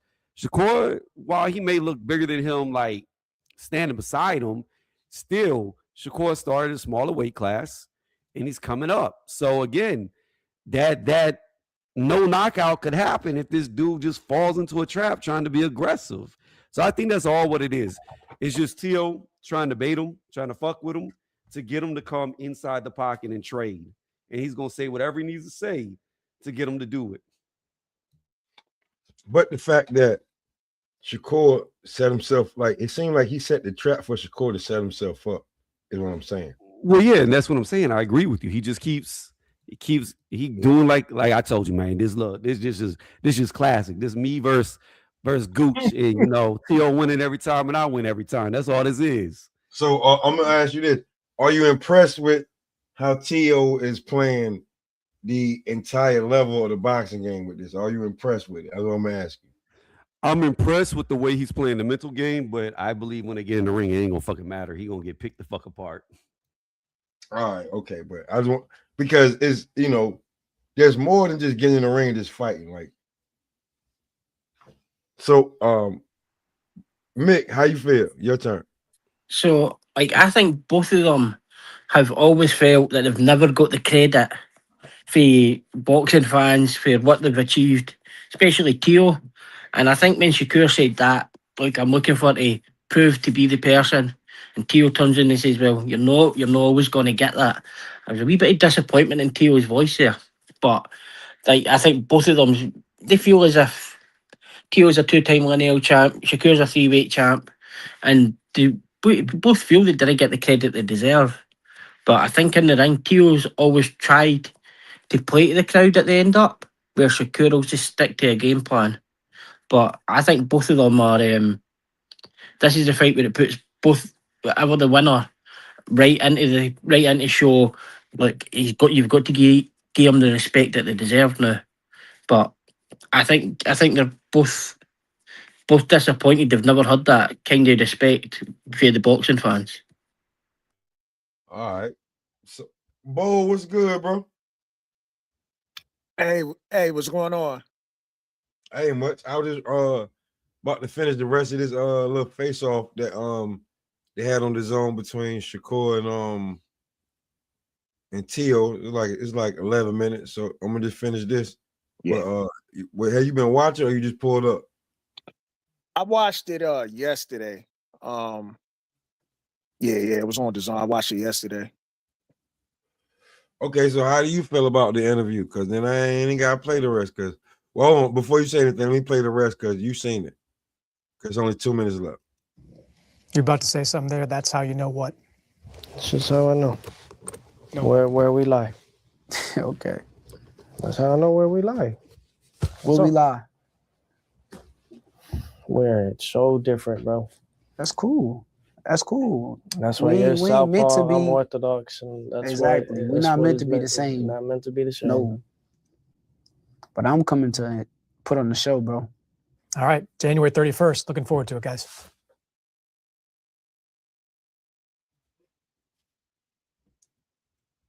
So, Bo, you saw it. How do you feel about that interview, like in general? I don't really feel too much about it. You know, I mean, I think Tio, he knows how to promote a fight with his antics. He knows how, even though he was kind of like mellowed out and shit, but he knows how to promote a fight. I just don't think Shakur really bit into it. You know what I'm saying? I just don't think he really fell for Tio's, I guess, mind tricks, I guess. You know what I'm saying? I mean, that's all pretty much what I really got out of it. So, before we go into Keyshawn, how do you feel about the Tank situation? And then we're gonna jump into the Keyshawn joint. Talking about that warrant? Yes, sir. We can't just let it slide, bro. We let Keyshawn up when he fucked up. Tank, you fucked up. We can't let it slide. So, how you feel about it? You know what I'm saying? How like this just a quick little analyst at it, and then we're gonna move on to how Keyshawn moving because he dropped a little YouTube joint of himself, like how he looking in the gym. I'm gonna bring that up. Yeah, I mean, obviously when it comes to Tank, I don't know about as far as the situation. They got what's on video, and that's why they got the arrest warrant in.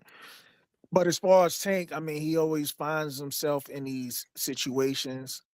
I know some people believe that he's being set up by some females. Could be true, could not be true, but at the end of the day, you keep getting involved in these situations with multiple women. You know what I'm saying? And obviously he needs to work on himself. I'm not saying he actually did something. I'm just saying in general, when you keep getting involved in these situations, obviously he becomes a common denominator. So you just gotta work on yourself and stop putting yourself in these type of situations. Or even in situations, let's just say if some female was making some stuff up, you just gotta stop putting yourself in these type of situations because you're becoming too much of an easy target, and you pretty much whatever you do outside the ring is obviously messing up what's going to be happening inside the ring as far as getting your, how much funds or money you're going to get or whatever. Or it could become a distraction where you could find yourself slipping in and being embarrassed in the ring. You know what I'm saying? But that's on him. All right, so let's jump into this Keyshawn joint. I don't know if y'all been paying attention to the little series you dropping when every week before the fight happened, but it seemed him and Shakur is going back and forth dropping their own joints. So I'm gonna play a little bit of it. No, man, it ain't but 13 minutes.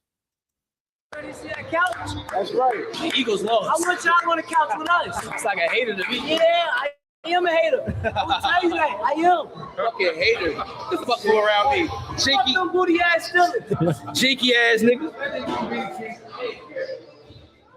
When I watch Keyshawn Davis, though, the truth is, though, it's like everything I want to find, he has. Which way, though? We're gonna find what Keyshawn really made of. If he really the truth, he got to show us right now. If he don't show us right now, then, of course, Ortiz going to show us something different.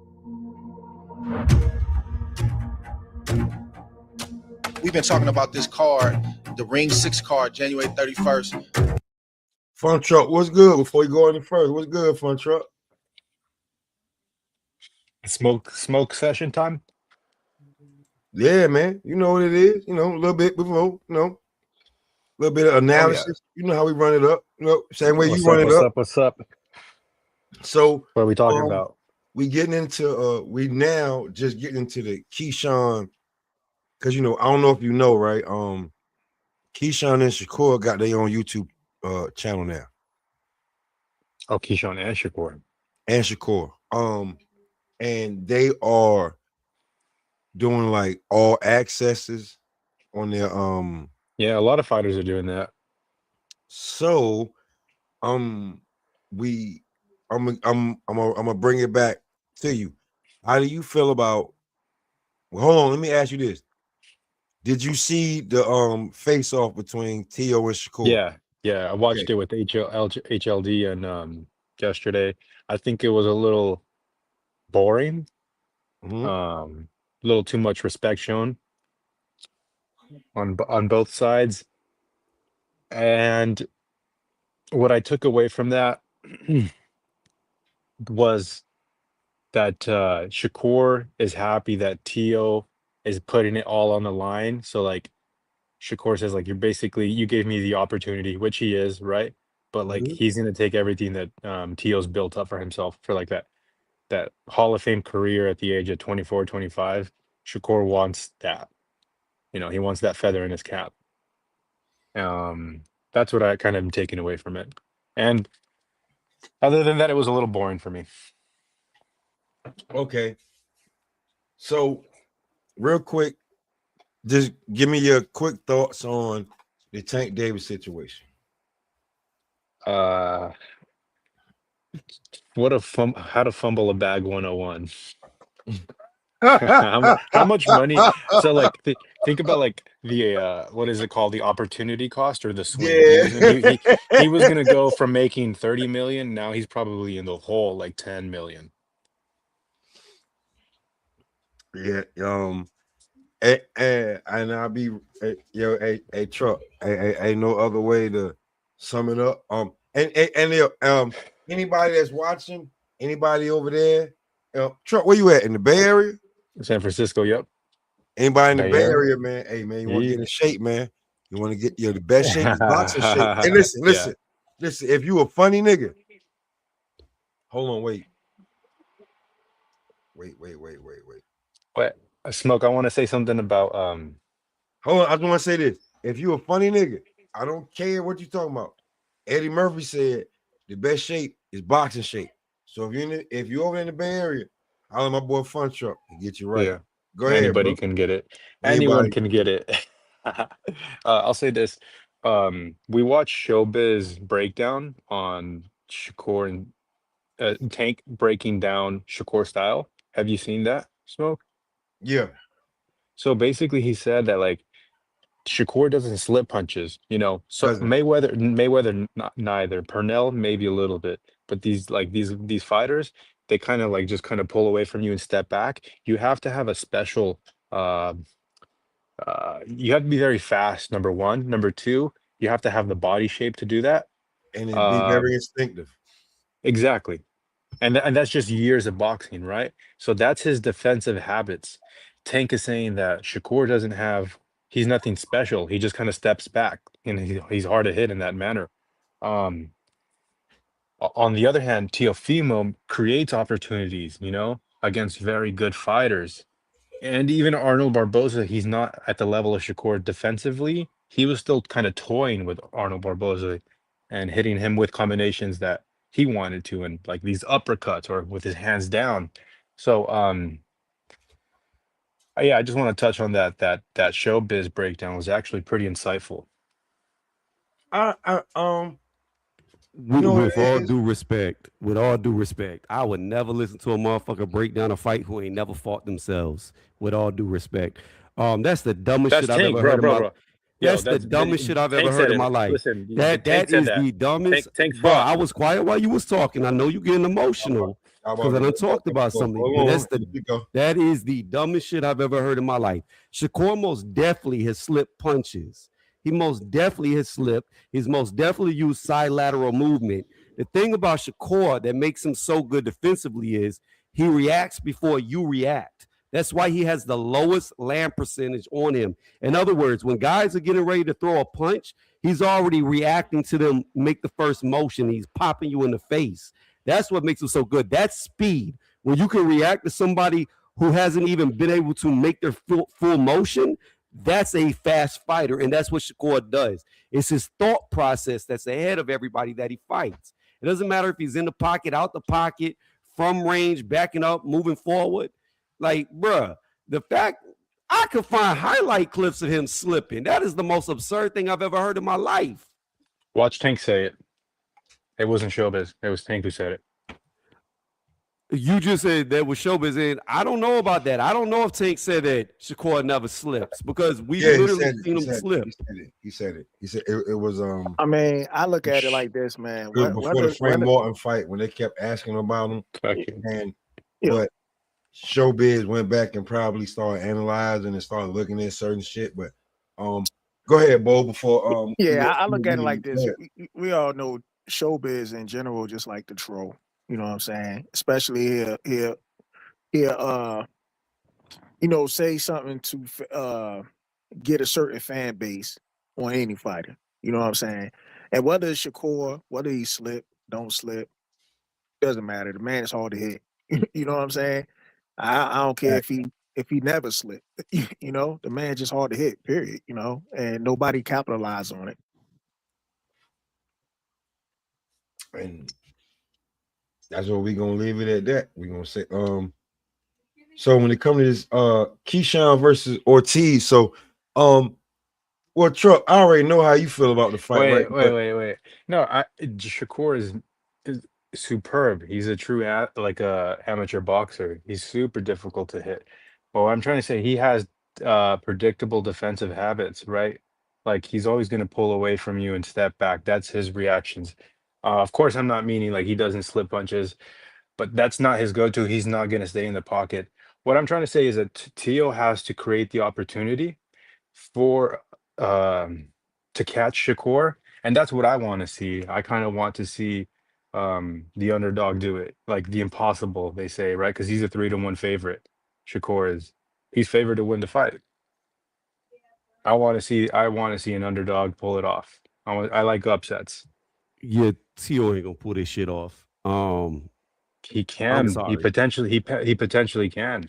Tio cannot beat Shakur, and anybody, bruh. I have never been more sure about a fight in my life than this fight right here.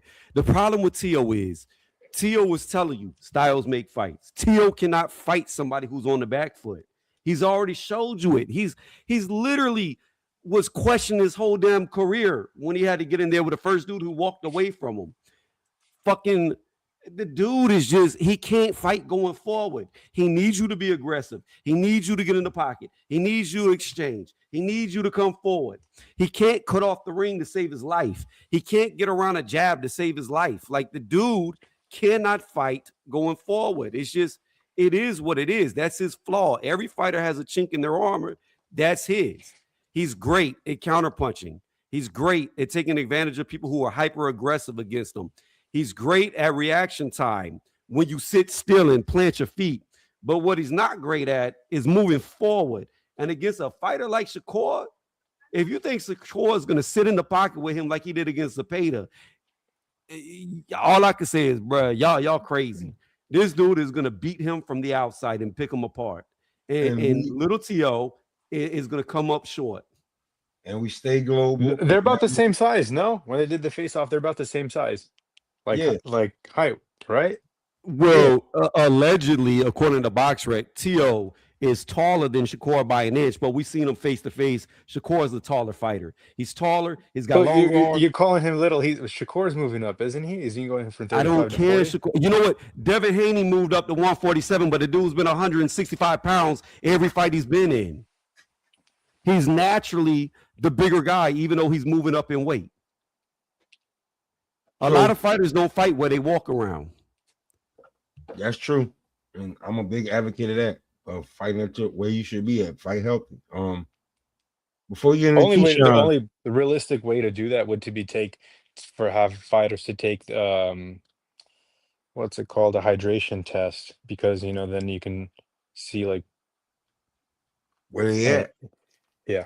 Which is kind of the reason Smoke when I was telling you the other day, like I don't fuck with both Virgil and Boots. They both on some bullshit. Cause these motherfuckers, they ain't trying to go for the IBF. They want to get a belt and then fucking unify, so they ain't got to do that rehydration shit. They be ducking rehydration and shit. Because niggas should be at 160 and 168. That's a whole nother line we already did. We can redo. Anybody else want to say anything before we get into this Keyshawn? And we can Yeah. I don't know what's going on with Lil Kiki, but all I can say is like, there you go. You know what? Just to bring it up, like, of course we gonna bring it up. We gotta run it up, Tony. No, hold on. I just want to touch on T.O. real fast. It's like I feel like people get amnesia from past fights. Like, does nobody remember the Sando Martin when, like I said, anytime he fights, y'all got Tony riled up, bro.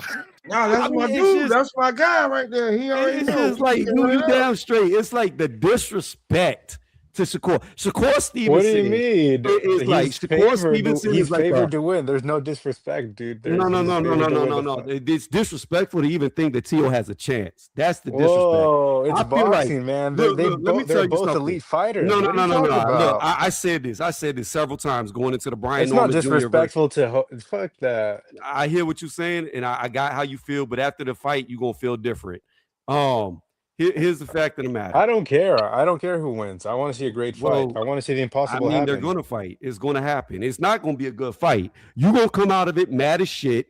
You're going to be swinging the air like Cuba Gooding Jr. because Shakur ain't going to do what you want him to do. He going to make it look very boring and very easy. And then T.O.'s just going to be crying in the ring talking about, you wouldn't sit still. He wouldn't fight me. He was just running. All he did was run. That's why he's trying to rage bait him right now. So the motherfucker won't move around the ring and outbox him. I'm telling you, this is so not competitive. And it's not saying T.O.'s a bad fighter, but styles make fights. Look, I gave a prediction. I said Brian Norman Jr. had a 2% chance of beating Devin Haney. I was wrong because he didn't even have a 2% chance. I'm saying in this fight, it's even more one-sided. Hey, I agree that Shakur is gonna win his fight, but Tony, you making it like this motherfucker's fighting the amateur or some shit. It's not about that. It's styles. Like, look, T.O. looked horrible against Steve Claggett. He looked horrible against Jermaine Ortiz. He should have lost to Sando Martin. He did lose against George Kambosos. Like, what the fuck are we talking about right now? He should have lost to Sando Martin. I do agree with that one. But what I'm saying is the people, and I'm not doing a triangle theory, but what I'm saying is the people who should have beat him or made him look really bad don't even belong in a ring with Shakur. Right. Tell them how you really feel, nigga. Tell them how you really feel. So they probably say like maybe he gets up for his biggest fights, and then people that he believe that's probably easy, he don't really take it serious. You know, you just fight to the level of the competition. That's how some people say it. Okay, so let's do his biggest fights. Let's look at his biggest fights, right? Lomachenko was his biggest fight. Can we agree to that? Yeah. All right. When Loma and T.O. can say what the fuck he wants about, well, I didn't let him do this. I didn't let him do How many that. rounds does T.O. win? in the fight. Against who? Shakur. Maybe the first two, and then it's just a wipe. Maybe, and I say maybe, a strong maybe.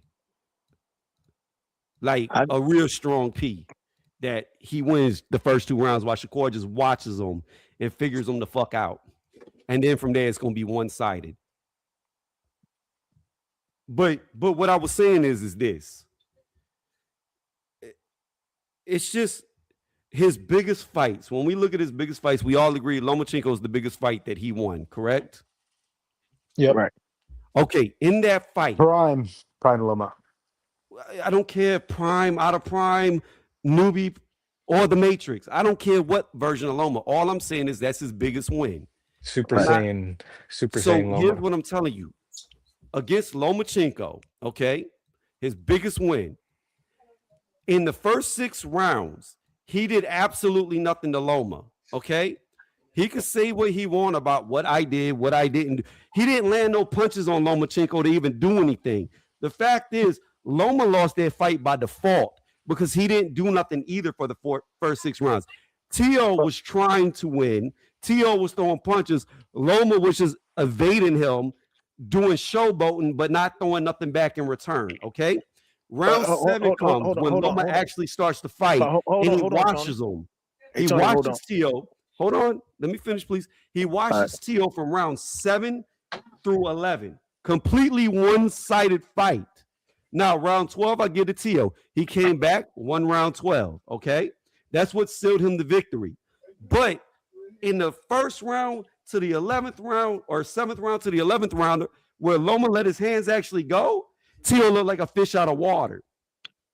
Well, now, the next one. The next big... Hold on, Tony. Let me get my rundown on the Loma joint, though. Okay. Is it T.O.'s fault that Loma didn't do anything? Because you're making it seem like bold. It's not about whose fault it is or whose fault it's not. It's just but you said because no, that's not what I'm saying, bold. What I'm saying is I'm not blaming Tio for Loma just showboating and not throwing no punches back. That's not what I'm doing. What I'm saying is the fact and reality of why Loma actually lost that fight. The fact and reality of what actually happened in that fight.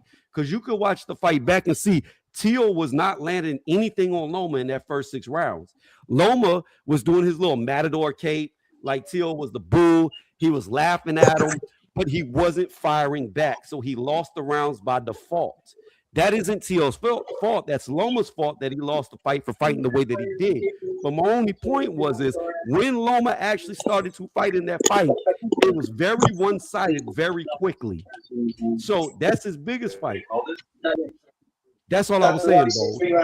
All right. My next point would be, would we say his next biggest win was Josh Taylor? Yeah. Okay, now let's look at Josh Taylor. Josh Taylor should have lost to Catterall because Catterall beat that dude in his own hometown, and Catterall was robbed. Now, you said what? Hold on, because I want you to hurry up because I gotta bring in Mr. Shelton in this bitch. Yeah, Shelton who don't do his bets, we know. But anyways, so the thing about Josh Taylor is this, right? Josh Taylor was supposed to have a rematch with Catterall. He never had that rematch. He had I think it was 2 different injuries, and then that fight was delayed for over 2 years. No, like a year. Like a year. Was it a year? I thought it was like 2 years. We would have to look. Hold on. Let me look up Josh Taylor real fast and see. Okay, so while you, Mr. Shelton, what's going on, OG?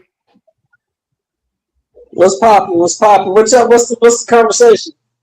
So, first off, we gonna do because I know everybody did it before, but just sum it up real quick. How Tank fucked up. Did you watch the T.O. Shakur face off on the zone, the little 11-minute shit? I did. Yeah, so we just recap that. Then I'm gonna jump into we got Keyshawn just dropped his little all access on what he was just doing. So just give me the Yeah. how you feel about Tank, the T.O. Shakur face-off recap, and then you be called up. All I got to say about Davis is this: in 6 months, you done went from one of the hottest commodities in the sport to, if you ain't the dumbest motherfucker in the world, you related to that motherfucker.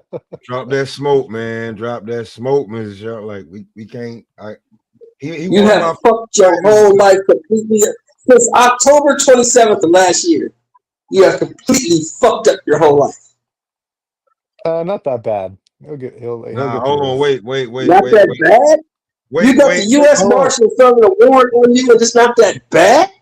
Yeah, hold on, wait. Like he gets the. Yeah, that's bad, bro. Yeah, bro. Like bro. You got. That's about as bad as it can get, bro. Bro, They don't you get got no Tommy worse Lee than that. Jones, You know Marshals looking for you.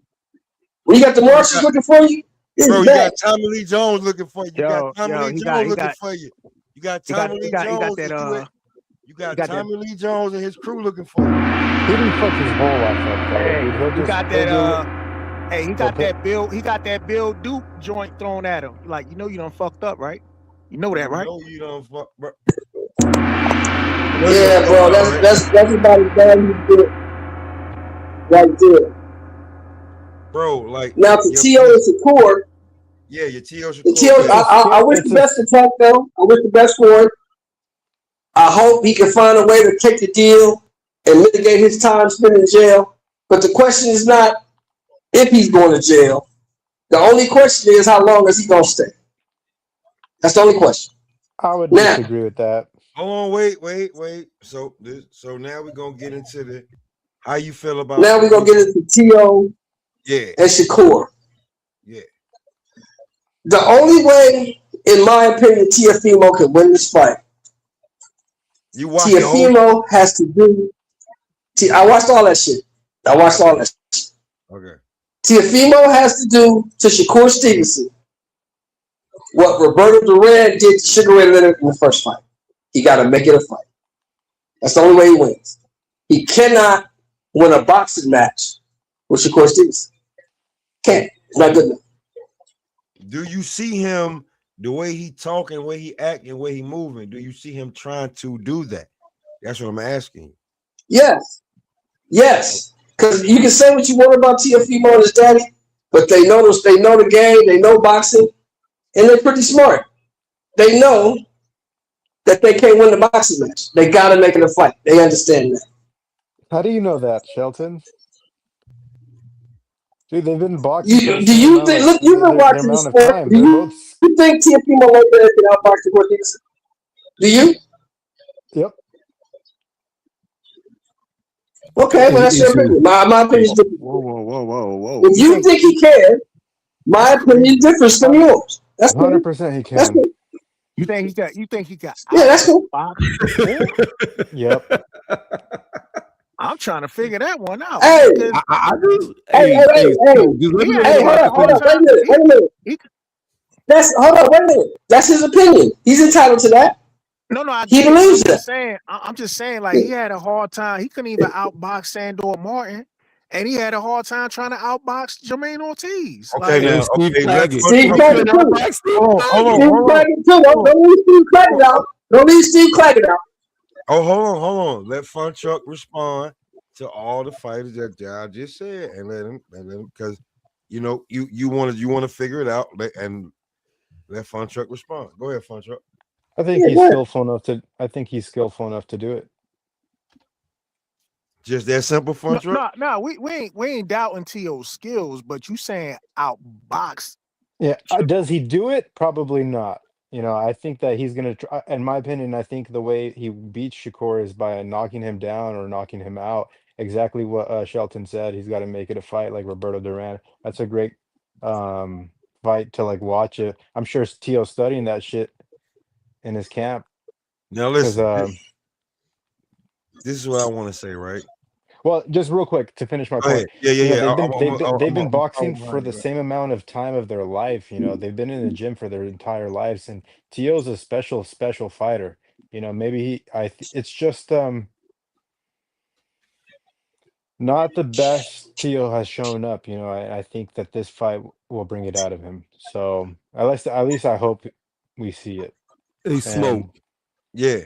I'm about to hop off. Can I finish my real quick? Yeah. Go ahead. Cause then, So yeah. Where I was at is and I was right and wrong. So it was 2 years. It don't matter, bro. Come on, No. man. What I'm saying is about the timeline. So I was right, but I was wrong about Josh Taylor. It was 2 years when he rematched Catterall. It was like a year and a half when he fought Tio. Okay, since he fought Catterall. But when you look at his second best win against Josh Taylor should have been coming off of a loss. He got a robbery victory against Catterall. Now, in that year and a half that Catterall was waiting to fight him, Josh Taylor was coming off of 2 different injuries. He gets in there, loses the Tio, comes back, loses the Catterall, comes back and loses like Usman, who is nowhere near any type of level. So he's done nothing but lose since fighting Tio, since after his original first loss against Catterall, which should have been, and having nothing but injuries. So that's his second best win. Then you bring in the third player, George Kambosos, put his man on his backside and outboxed him. Then you look at his next best win, which either be Sando Martin, which he should have lost, or you could say Jermaine Ortiz, which is questionable, who actually won that fight. Then you go to Steve Claggett, who he struggled with. Like, when I look at the totality of this dude, who he's fought, who he's been in the ring with, how bad he struggled, who he lost to, who he should have lost to, it doesn't compare to a guy like Shakur, who ain't never had a questionable win. You could say he's been in boring fights, but he doesn't even have a questionable win.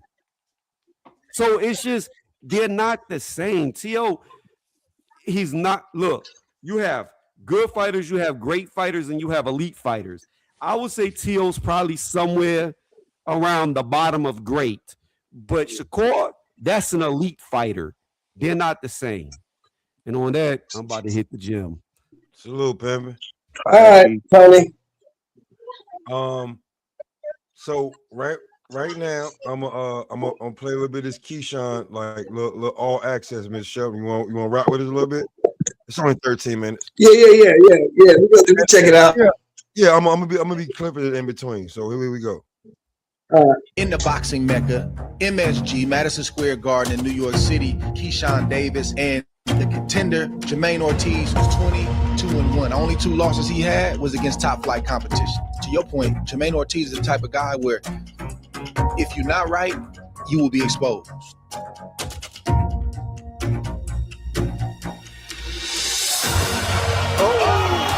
Body work. What touch to the body? Right now, that injury is that body shot back. And we're done. Look at Ortiz. Head to the body. That's where it's at. Another body shot. Where it is. Another body shot by Keyshawn Davis.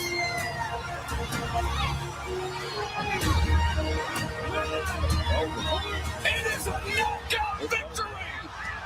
Hey, Norfolk, Virginia, your young man just did it. I do MCM bag, man. Little MCM bag. I like switching my bags up every day, man. It make me feel good. First things first. Mind you, before we go any further, how y'all feel about? I know y'all seen when Keyshawn said he was drinking his last 3 damn camps. How y'all feel about that? Before I go any further, I don't believe him. What you say, bro? What you got going on? He said his last 3 camps, he was drinking like a motherfucker. Okay. That explains his weirdo behavior. Imagine him sober if he's telling the truth. He's gonna be a savage because he was knocking motherfuckers out. Fucking drinking. Who? Keyshawn. He probably was. And he probably, if he was, maybe like a drink or two. It didn't look like Bro, he said he was drinking every day. Now, Keyshawn just explains his weirdo behavior with his brother after the fight. That explains missing weight. Definitely explains missing weight. That explains, yeah, that explains him talking crazy and acting crazy and looking all weird because he was drunk. Hey, listen. Real quick. Wait. Can I say something real quick that I just go ahead. noticed?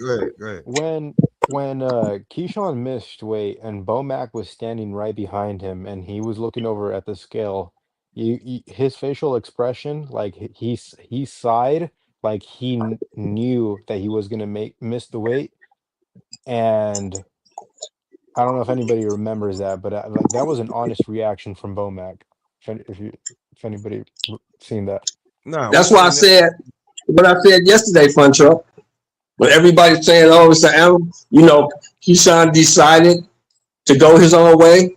Maybe he did, but I believe Keyshawn was nudged a little bit. Like, man, we tired of fucking with you, dog. You drinking, you doing all this other bullshit. It's time for you to go. Listen, I truly believe that. Hey, Funcho, you become weight, right? Yeah. And we black and brown, right? Mm-hmm. We most definitely either drinking tequila or cognac, right? Now, if he was, then hold on, not just that. When you chasing it, right? When you chasing it, what you chasing it with? At the minimum, you chasing either one of them with a Coors Light or Modelo or Corona. And how many flavors of Modelo you got? Modelo, the Modelo Negro, Modelo Red. Like, how many Modelos you got there? Like you talking to somebody bro, he said he was getting fucked up. You just don't drink tequila and don't have a beer behind it. Probably a cigarette or ale. Like, let's be for real, Funcho. So which fights? The Lemos fight? The last 3 fights. So let's make it. What are his last 3 opponents? Outside of Dela Lemos, Baranchik, and who's the guy before Baranchik? Before Lemos. So before that, the championship fight. The fight to get him secure the title and the title fight. He was drinking. He was sipping like he was me. Who was he fighting? I forgot. He just told you. Sheldon just told you. Branchik, Lemos. And before that, he knocked what's his name out. Lemos pretty bad.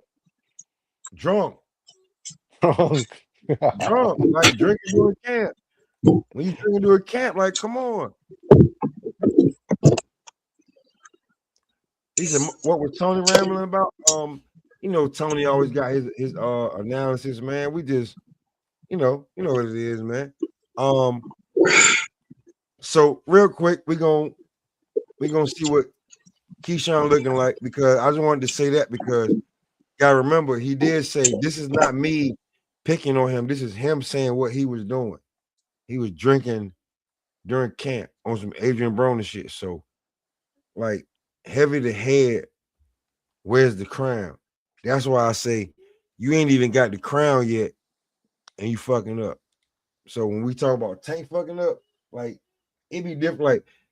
Like Do you think he was drinking to get fucked up, or just having a 1 or 2 to take the edge off? I mean, if you watch that whole interview, he just lost a family member. He just lost grandma. Okay. He just lost Nana, Big Mama. And then, like, you got the whole team on your back. Like, to be truthfully honest, He's still a kid, Like I'm saying. Yeah, but to be a kid and to have you got your oldest brother on your back and your baby brother on your back. So, the cook on that, y'all go ahead, cook on that, because this shit right here gonna reboot real fast, and I'll be back in like 30, 45 seconds. But yeah, go ahead.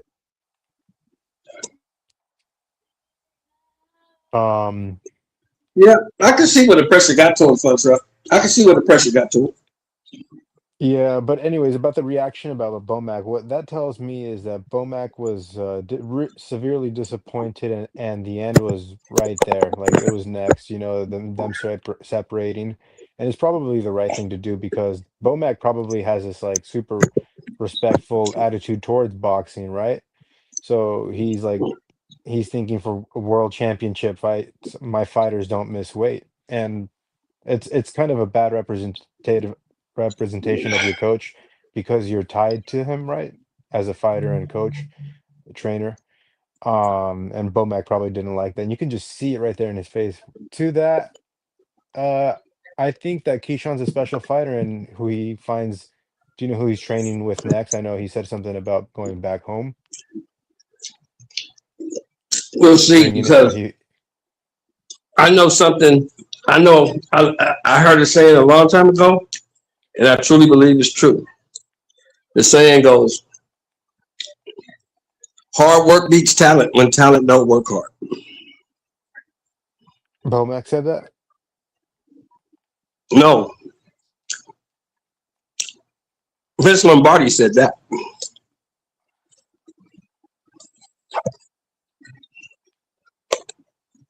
But what I'm saying is, Keyshawn, it doesn't matter how special a fighter Keyshawn is, if he don't get his act together and start being disciplined, because that's what I think it was. I'm agreeing with you. I think if you don't know anything else about B&B Academy, most of them dudes over there are super disciplined. Am I right? Mm-hmm. And I think when he did that, like you said, Fun Truck, that was the end. Like, man, you have to go, man. I don't know what you're going to do, but you ain't going to do that shit here. Exactly. You ain't going to do that shit here.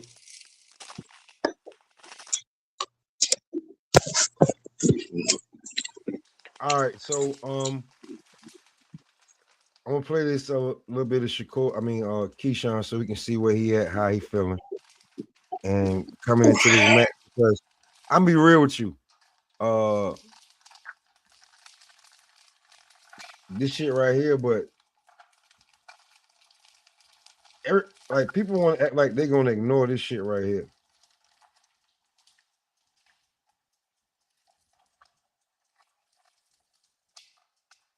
Y'all see that motherfucker, man?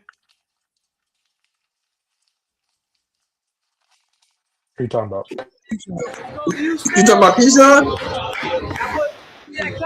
That's right. Eagles. Hell yeah. It's like a hater to me. Yeah, I am a hater. I will tell you that. You see Mr. Cheryl, you see Keyshawn? You see Keyshawn? Yeah. Yeah, he huge. Keyshawn big. I think he's gonna top out at like 47, maybe even 54. He big. He a big youngster. Shakur got he got like body fat and like butt with him. Like Keyshawn is trimmed down, nothing else left. Like just think if he had like people don't even like Mr. Shelton, bold, Fun Truck. People don't even understand what I'm talking about when I say look at this damn picture. Yeah, he's a big youngster, man. He's huge. Do you think? Keyshawn? Now, Fun Truck. Wait. Can I say something real quick? Go ahead. I think that he missed the weight partly because of he's growing as well, right? I think that not just that. Like Fun Truck. Like let's be real. I guarantee you, he was. If he's telling the truth, then yes, he was undisciplined. He was either drinking and he was eating. tequila, or Hennessy or Douce. That's got a lot of what in it? Sugar. And that also leads to like being undisciplined and like missing undisciplined. weight. You can't drink no water to flush it out. Now, can you? If you drink water, what's that gonna do? Right. Yeah, I didn't like that. I didn't like that. After he missed the weight, he was calling for De Los Santos to take the fight and calling him a coward. Yeah, he's gonna pay him extra money. You brought this all upon yourself. He fucking drunk. What drunks do? Like, he's fucking drunk. You feel what I'm saying? Like even when you wasn't drinking, if you drink it's in your system. Like Come on, Fun Truck. You It's already know, so man. disappointing too because I was really looking forward to that. I like his style of fighting a lot. He's come forward very technical. He's that amateur class that comes to knock you out, like he was a couple wins away from like mega matchups, I'm talking about like Tank or Devin Haney, uh and maybe even like I don't know, like with Turkey. So I'm disappointed that that happened, but Jermaine Ortiz is actually a really good fight. I'm a big fan of Jermaine Ortiz as well. I listened to him on the Boxing Voice back in like 2020. I was taking a road trip to Seattle, and I listened to him for about 2 hours on the Boxing Voice. So he's also another really good amateur. And he's Yeah. not a small guy neither. That's why I want to see pound for pound, round for round, who gonna really get down. So we gonna since we don't like Jermaine Ortiz ain't on no vlog on YouTube, like we gonna run up Keyshawn joint real quick. Let's see how it look. When I watch Keyshawn Davis, though, the truth is, though, it's like everything I want to fight, he has. Which way though? We're gonna find what Keyshawn really made of. If he really the truth, he gotta show us right now. If he don't show us right now, then of course Ortiz gonna show us something different. We've been talking about this card, the Ring 6 card, January 31st, in the boxing mecca, MSG, Madison Square Garden in New York City. Keyshawn Davis and the contender, Jermaine Ortiz, who's 20. I'll be real with you. Today, the 15th, that shit on the damn screen said 16 more days. So he dropped this shit a few hours ago. 2-1. The only 2 losses he had was against top flight competition. To your point, Jermaine Ortiz is the type of guy where if you're not right, you will be exposed. That's a good take. Body work. What touch to the body? Right now, it's an injury. No, that body shot. And we're done. You look at Ortiz. Head to the body. That's where it's at. Another body shot. Where it is. Another body shot by Keyshawn Davis.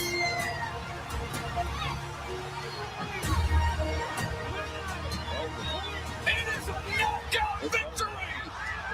Hey, Norfolk, Virginia, your young man just did it.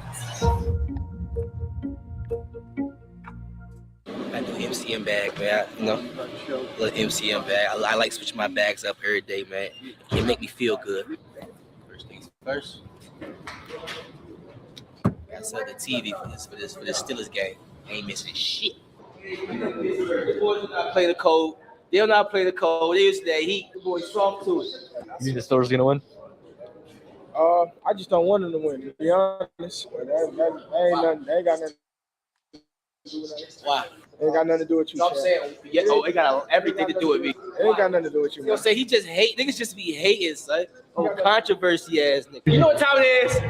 My Steelers nigga walk in first. Yeah. My Steelers nigga walk in first. Yeah. You a Steelers fan? Steelers fan? I'm fuck with you. You a Steelers fan? No. You ain't no Steelers fan? I ain't fucking with you. It's all about Steelers today. I pound you out, no papa. You OG. I'ma pound you. You OG. I'ma pound you up. Hey, Steelers fan, yeah. We probably whooping ass right now. Yeah, exactly. No, we right here. We tuned in. I ain't fucking with none of y'all niggas. You a Steelers fan? I ain't fucking. Just for the record, we got our motherfucking ass whipped. Got our motherfucking ass whipped at the crib. So he probably he might be upset when he fight Jermaine Ortiz. And we found out and our coach resigned. Yeah, it's a little different. Well, let me ask you this. Well, go ahead, man. What you gonna ask me, man? Let me ask you this right quick. Would either of you be surprised if Keyshawn stops Ortiz? No. A little bit, because you know, it's not like Ortiz got stopped before, you know. I would actually be surprised, yes, Shelton, because at that level, stoppages don't come that often, you know. That's why Dalton Smith versus Matias, fifth round KO. Love it, bro. Fucking underdog. That's what you gotta do, knock motherfuckers out. That's a You fact. know? That's a fact. So at the highest level, they don't come often. So yes, I would be Yeah, surprised. we know that. We know that. Edgar Berlanga is living proof of that. They don't come often at the mid level. Yeah. Because as soon as you get off the trash level, they stop. Yep.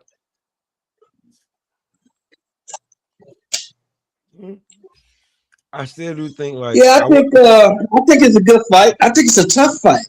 I think Keyshawn will win it. I think he's the more talented guy. But I don't think Jermaine Ortiz is going to give it to him. I think he wants to take it. Yo, like I hate to bring it up, but I will because nah, go ahead. Bring it up. that's why the Manny when Marquez knocked out Pacquiao and basically like, you know, put his lights out for 5 minutes, people thought he died in the ring. That's Yeah. why that knockout's so damn special because that should never happen and never has an elite fighter been out cold like that for 5 minutes in a ring, you know, at the most elite level, 8 division world champ Manny. But yeah, can you recall like any other knockouts like Roberto Duran got knocked out like that. oh shit against two? Tommy Hearns. Thomas Hitman Hearns. Yeah, Tommy Hearns fucked him up. Really? He got put We out thought he was cold? dead. Oh shit. We thought he was dead. Yeah. We thought Hearns killed him. And what fight? What fight? When they fought one time. No, you said you thought when Tommy Hearns got knocked out like No. When Tommy Hearns knocked out Roberto Duran. Knocked out Roberto Duran. Yeah. Second round. But you turn around though, Fun Truck and Roberto Duran beat Gnarls Barkley for the what was it? 100. He beat David Moore, and then he beat David Moore first for 154. Then he beat Iran Barkley at 160. At 160 for the belt, but right. Beat David Moore for the belt too.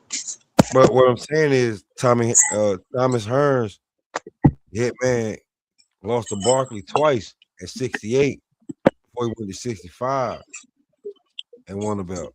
So it's like styles make like shit is different. Like when we talk about our greats, like when people say that, I heard somebody say that Tommy Hearns was overrated. I didn't even There's somebody who don't really know the sport. You know, like I don't want to like if you like Bud Crawford, but he likes Bud Crawford, but you say that Tommy Hearns is overrated and Tommy Hearns went from at 147. I'm gonna be honest. At 147, Thomas Hearns stopped Bud Crawford. He's not Bud Crawford now. Bud hit too much. Hell man, no. Listen, Hell no. Listen, man. I don't want to. No way. I'm just saying, like that's like I want to say this. That's coming from where Shelton is at his age, but I'm saying from 35 to 75. I watched him. The man. I watched him. The man gave wars. The man gave entertainment. He won belts all in between and was feared between 35 and 75. And I'm gonna tell you somebody else who would knock Bud out. Fun Truck, Sugar Ray Leonard, knock his ass out.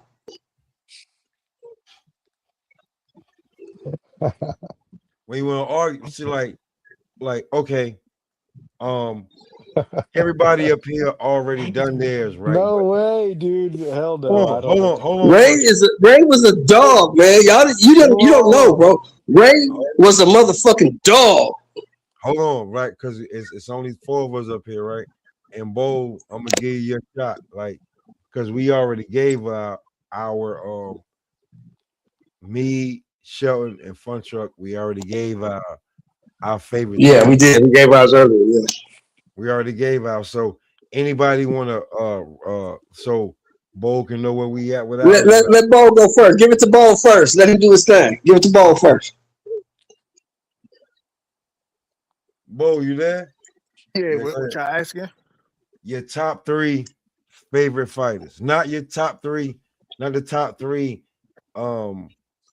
best of all time, but your top 3 favorite fighters Of all time? of all time. All time. Going with Roy Jones. Mm-hmm. I'm going with from the videos I did see because I like his style was Ray Robinson. Okay. And third one, so I mean I might have to go Ali. Okay. Now, your top 3 dislike fighters. The fighters that you just like, you ain't like them. Whether they good or not. Yeah, you just didn't like them.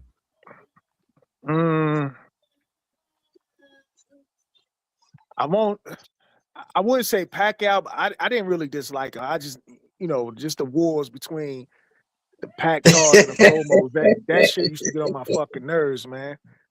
I mean, it's not that you disrespecting his career. You just like No. I mean, I actually like Pacquiao, but like the Pac-Tars made me not like him. You know what I'm saying? Like it is what it is. However it goes, I felt the same way about Earl Spence because his fans, like, they made me not like him. And I felt the same way about the Canelo, because they made me not like him. Like, it's just like fucking, it was just ridiculous, man. I was just like, bro, like motherfuckers can't do no wrong and shit. Yeah, I mean, I'm not gonna lie to you. Hey Sheldon, like that's like I don't know if they told you, but fun probably, but like I mean, like the other day we was like on Marco channel, they was just saying that Jermaine Ortiz was gonna dance circles around Keyshawn, and I jumped on the panel like fuck Jermaine Ortiz and all that type shit, right? And they were like, whoa, yeah, ain't no whoa, and I'm like, yo, CJ, you just letting them just allow them to say this shit like he just gonna dance circles around Keyshawn, but it was like it was. They don't know what they Yeah, they're just talking. But you gotta remember too, besides Fun Truck, because Fun Truck has some real good takes because he knows what he's talking about because he's in the ring. Fun Truck was He's in the ring, you know what I'm saying? But them dudes is young over there, and them dudes don't know what they be talking about. They just be shooting out talking points that they heard on TBV. That's all they do over there. Nah, it was just fun. It was just fun to be like because that's what they do though. That's what they don't know what they're talking about. They don't really know what they're talking about. So, they just be talking. And that's cool. You can have your opinion, but saying dumb shit like Jermaine Ortiz is gonna dance circles around Keyshawn Davis? Come on, man. That's just stupid. That's just dumb. Do you even say that? Man, I was trying to take a sip of my beer when you said it. I almost spit that shit. That's just dumb, man. This is stupid. It's just not smart to say, bro. That's just something not smart to say. Okay, so now, Bo, the last one. Top 3 most overrated fighters. Oh, I didn't do those two. I gotta go after Bo. Go ahead, Bo. Yeah, and then from there we can run that up. Most overrated. Yeah. Top 3 most overrated. I mean, anybody who want to go first on most top 3 most overrated fighters. Overrated fighters? Okay, shit. Top 3 most overrated fighters. Number 1 for me, Ken Norton. Oh wow. Ken Norton. Yeah, we talked about this on the phone. But yeah, he beat Ali. Yeah. But against every other big fight he was in, what happened to Ken Norton? Got his ass whooped. Facts of life. Frazier knocked him out. Foreman knocked him out. Shavers knocked him out. Come on, man. Holmes beat him up. He produced a good linebacker. And his son. Yeah, he was just a hell of a linebacker. Number 2, overrated fighter. I know Fun Truck gonna kill me for this one, but I gotta say it, man. Canelo. No. Canelo's not overrated. Canelo's a good fighter. Second overrated fighter for me is Donovan Razor Ruddock. Whoa. Razor Ruddock had a hook. He had a left hook, and that was it. That's all he had. That's all he had. You call him Razor Ruddock, Ryan Garcia? All he had was a left hook. What else did Razor Ruddock have? I never rated him high to be overrated. There you go, Bo. There you go. Right there. And number 3 for me. Fun Truck may not like this one either. Overrated ass fighter.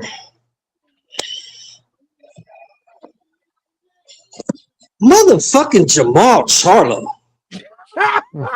Jamal? That motherfucker Jamal is so fucking overrated. I don't know, man. Hey, man. Jamal was at 160 for all them years. He didn't fight one champion in that division. He didn't fight one number 1 contender in that division. He didn't even win that belt. He got elevated to that belt. But why did he get elevated? Because the champion fought Canelo. The guy who had the WBC belt was Canelo. Canelo wouldn't fight him. Canelo went and fought Triple G. That's how he got elevated. No. I'm talking about he was gonna fight Triple G regardless, but why? Because Canelo got elevated to a franchise because he didn't want to fight Charlo. Yeah, he didn't want to fight Charlo. That's what I said. He wanted to fight Triple G. I think the reason why he ain't fight He didn't fight Boo Boo. He didn't fight Boo Boo when Boo Boo had the belt. He didn't fight Triple G when Triple G had the belt. He didn't fight what number 1 contender he fought at 160. A number 1 guy. The nigga fought Brandon Adams at 160. The nigga fought Dennis Hogan at 160. And then he fought some other unknown chap at 160. This dude. You talk about motherfucker ain't fought nobody. This dude ain't fought nobody. Well, hey man, that's his 3. Bo, what's your 3? Well, the one he kind of top 3 overrated. The one he kind of hitting on. Ryan Garcia to me is overrated. Okay, yeah, I mean, very much so. This is all time, like you can do now all time, but like if you feel but I'm like you, Bo. Hold on, but I'm like you, Bo. I never rated Ryan high enough to be overrated. Right. Yeah, you're right. You know what I'm saying? So like, man, this is a tough one, man. I don't. I can tell you something. This won't sound controversial. I'll give you one. Joe Calzaghe. Yeah, I can. You know what? A lot of people think that. A lot of people say the same thing. Why do you think that? Explain. Why do you think that? No, the man is talented, right? Now he did wipe out the Eubanks, you know what I'm saying, or whatever. But granted, when it came to Roy and Bernard Hopkins, right? Well, mainly really Roy. These guys weren't. Well, Roy definitely wasn't the same. Motherfucker was just washed up, bro. But they make that as one of Calzaghe's best wins just because of the name recognition. But we know that ain't the Roy, you know what I'm saying, that he fought. Now, I guess Bernard Hopkins, he was still doing his thing a little bit, but he was just an older cat, But I'm not saying like Calzaghe sucks. I'm just saying it's overrated because if you really look at the rest of the resume, it's just like who you be? And they got you. Yeah. I hear you. But we was just having this argument earlier, bro, right? And the sad thing about your argument is this: they used the same argument against Deontay Wilder They used the same argument against Larry Holmes. Right. So my next one, leading into my next one, I was gonna say Deontay Wilder. And I'm glad Golden ain't up here. Yeah. Golden probably come try to kill my ass for saying this shit. Now only reason why I say that because again, this motherfucker Wilder had about 30. Boy, that motherfucker Wilder had a Mexican resume, bro. Like 30 tune-ups. He don't fight nobody. That motherfucker. Yo, I literally saw some fights, man. Looked like he was in a ballroom fighting a dude like short, fat, and out of shape and shit. I saw a dude fight Wilder. The motherfucker had on basketball shorts and Air Force Ones, bro. Big old dude, like 260. I'm like, oh wow. But I ain't saying Wilder sucks or nothing. I'm not saying that whatsoever. I'm just looking at it because I'm like, he even had a chance to fight one of the Klitschko's. Actually, both of the Klitschko's, but they didn't think he was ready. And this was Klitschko on his way out the door. He wasn't. He wasn't ready. He wasn't. So yeah, I think Wilder. Now I could say Larry Holmes, but I mean, you know what? I could make the argument for Larry Holmes being overrated only because the era he was in. Right. Ali had beat everybody already. Right. I'm not saying Larry Holmes sucked because Larry Holmes had a deadly jab, bro. He had a deadly jab, but it was just the era he was in. And then he turned around and ended But Larry Holmes, the reason I push back on Larry Holmes is because in that era he was in, Larry Holmes dominated that era. It wasn't even you didn't even think of nobody else as a heavyweight. He did dominate. That's why I'm kind of Larry Holmes was the heavyweight champion. The rest of them dudes, I don't know what they was doing, but Larry Holmes was the champion, and we all knew that. Yeah, I kind of question. Yeah, you're right. So I think I'm gonna go with. If I can't go with Larry, I have to go with.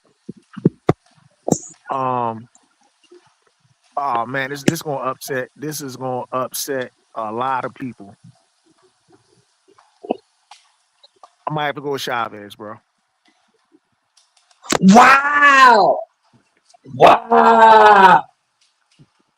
Julio Cesar Sr.? Julio Cesar Chavez? Yeah, I'm not. Chavez was a hell of a fighter. I'm not taking that away from him. Oh. I'm not. See, go ahead. The guy's name is actually really. You know, these guys' name is good. Like Kazagi is good. Wilder is good. Now I'm gonna go. I'm gonna tell you why, man. Chavez, this is what made me mad with Chavez. He knew for a fact he lost that fight against Pernell Whitaker and refused to give that man a rematch. Refused to give that man a rematch, man. That shit pissed me off. But I'm saying like overrated because like if you look at his first 80-something, you know, fights and shit, it's just like bro, like really? But dude, think of that number you said though.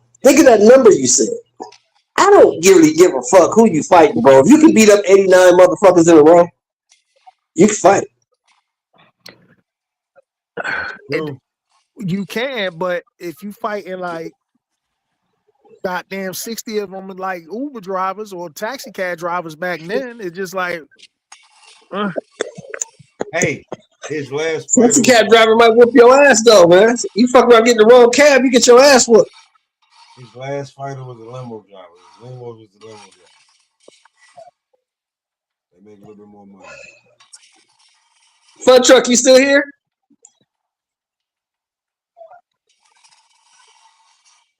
Probably not, but he dipped out. Yeah, I'll be able to. Go ahead, Smoke. I'm gonna run this. Go ahead, Smoke. Yeah, then before we get up out of here, I'm gonna run a little bit more of this. You fucking loser! You a bum! I don't care!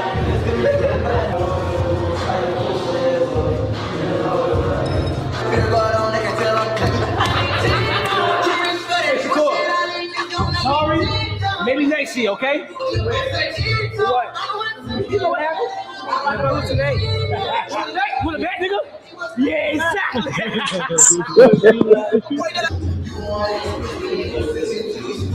Your mask on.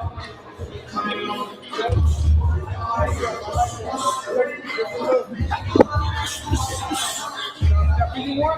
know you're gonna beat that motherfucking champ. I'll tell you, it's gonna be the defense. How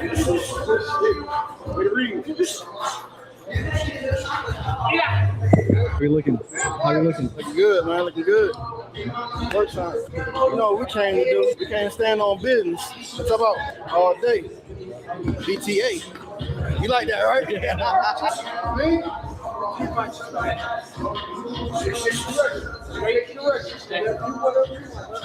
Start low, Zay. Hurry up, Zay.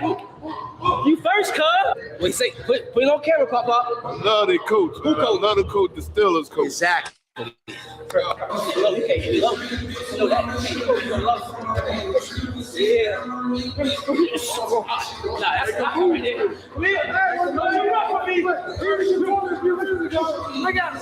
Watch him and bully him. What you want from me?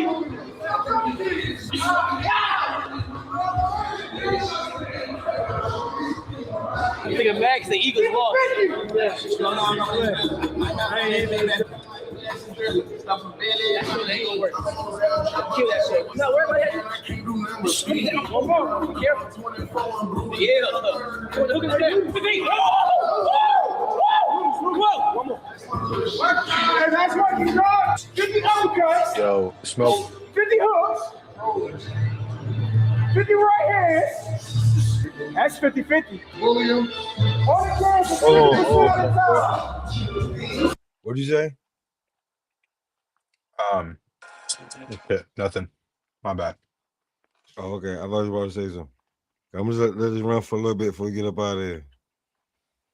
Just so you know, guys want to give us something. I want to see how, like, you know, everybody get to analyze it. They'll break it down later, but I want to let everybody know, like, what these guys be doing. At least what they're trying to show us what they're doing.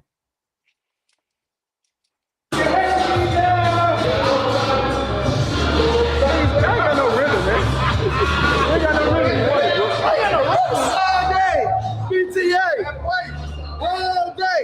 BTA. I mean, I'm gonna be there. Like Gazelle is gonna be there. We can box you, we can bully you, inside, outside.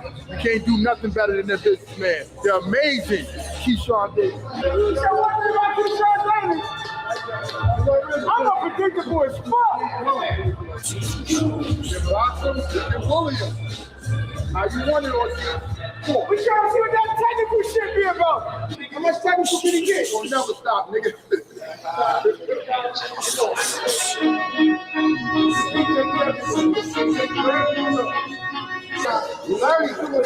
Any type of defense you want, you got the head. How fast a jab is? They say it's 50-50. We're gonna hit him with 50 power shots. We're gonna be on the ground 50% of the time. That's 50-50. Fucking him up. Ortiz. That boy Ortiz be fucking him up. Come on. They're gonna lose your come on. Yeah. Go. We got a first chance. We're working the word. You change your levels. You change your levels.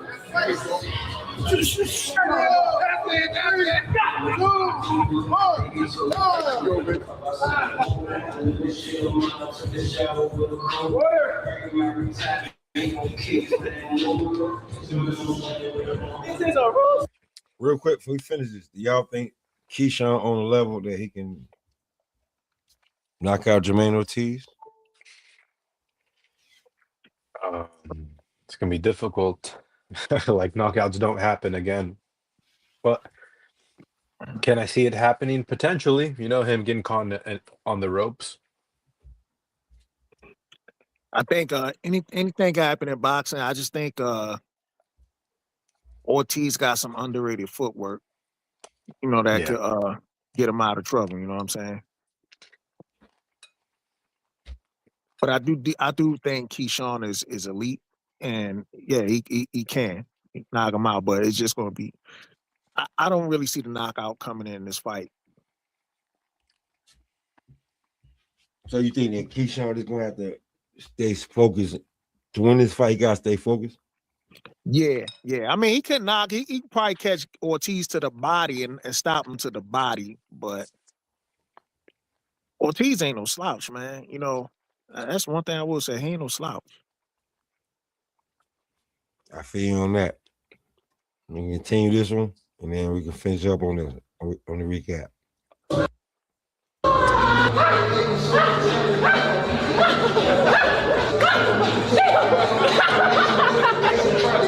Yeah! What? Metcalf did AJ Brown. A-Rod's got us. If anybody got us, A-Rod got us. Damn, we gotta keep that. I would. I'll do it. Let's go, Core! What they talking about, Core? What they talking about, Core? T.O. what? That nigga scared of you. That nigga scared of you, gang. Nigga know he fighting. Keyshawn's in shape. Nigga know he fighting, man. T.O. ain't shit, man. Let him know, Core. Stop this nigga, Core.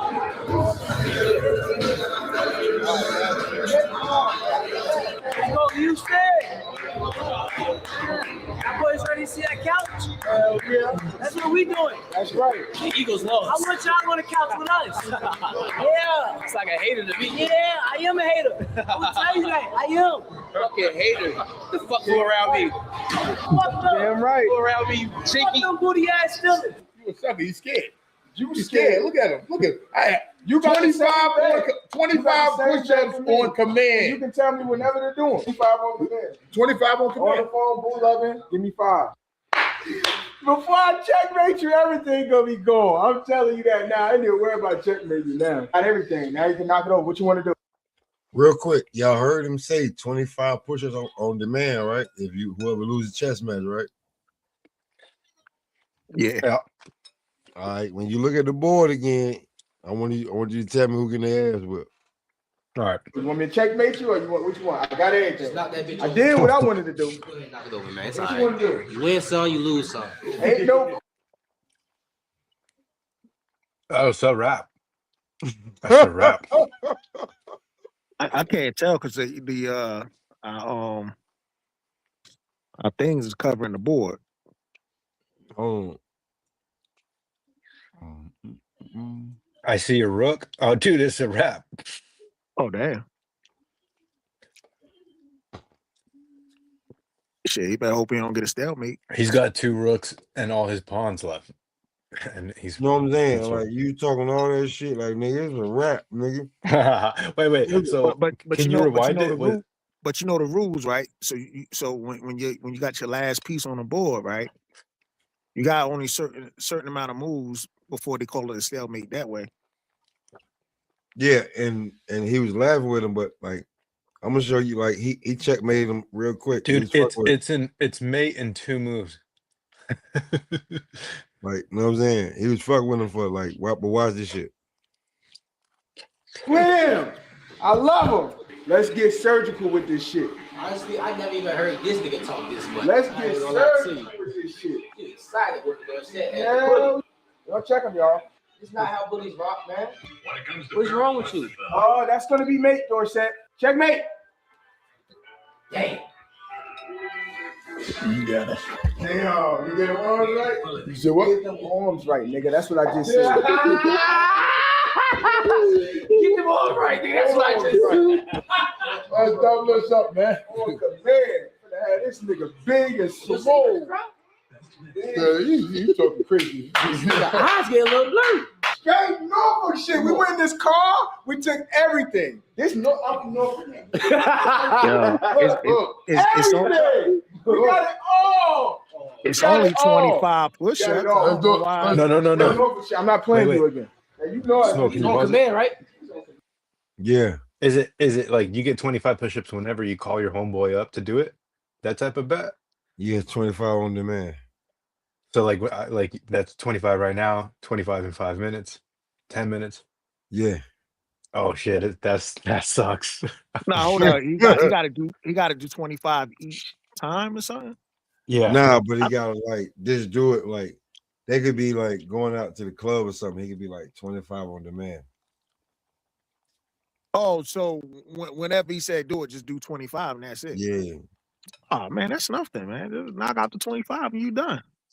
No, it's not once. It'll happen whenever. More the pride. It's more the pride. 'Cause, you know, he called Yeah. you some shit about him, and he You bust know, your ass. what sucks?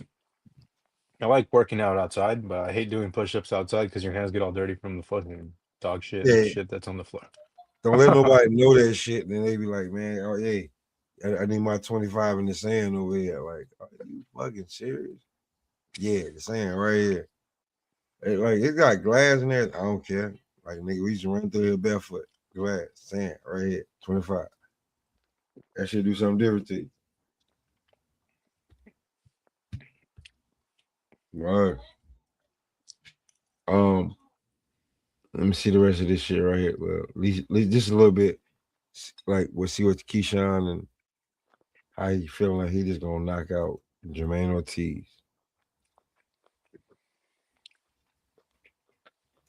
How long has Keyshawn known Shakur? How long have they been a duo? Probably since kids or whatnot. Yeah, they got at least Really? 20 I mean, Keyshawn's from Norfolk, Virginia. How far is that from Jersey? Where is it? From Yeah. Virginia, 3.5 hours. Okay. To Jersey? Yeah, from Jersey. From Norfolk to Jersey, probably run you about 4, maybe 5 hours. Depends on what part of Jersey. Yeah, he's in Newark. Yeah, it's gonna run about 5 hours, at least. Oh yeah, Newark. Yeah, you're right. Cause he coming from Keyshawn coming from the bottom of Virginia. But Keyshawn mom is from Amityville, New York. So she moved down there. You know what I'm saying? So it was. But when they were amateurs, you know what I'm saying, they ran into, of course they probably crossed paths in the tournaments. I mean, not like going against each other, but just probably at the same event. Different weight classes, or at least speaking, or you know what I'm saying, running into some shit like that.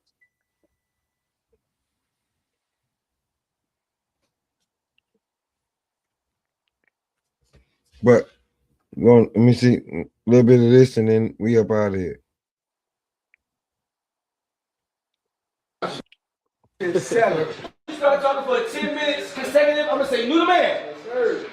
Listen, I beat this man enough in chess to last a lifetime. Yeah. One win over this man is fucking his head up for the rest of his life. I know what repeatedly whipping his ass especially when he feels like he's coming up in life. Listen, I want the best for him. I want the best for him. I would never lose to me. It doesn't affect me. You see, exactly. I'm completely calm and I find the positive in everything. See, this on the other hand, it will break down right now. No, well, we already seen how he reacts when he take a loss. He calls people cheaters. He starts to break down and start cursing people out. Those type of characteristic traits, that's what they call female emotional tendencies. Constant authority figure in his life has been a female. Let me get one of the push-ups, big dog.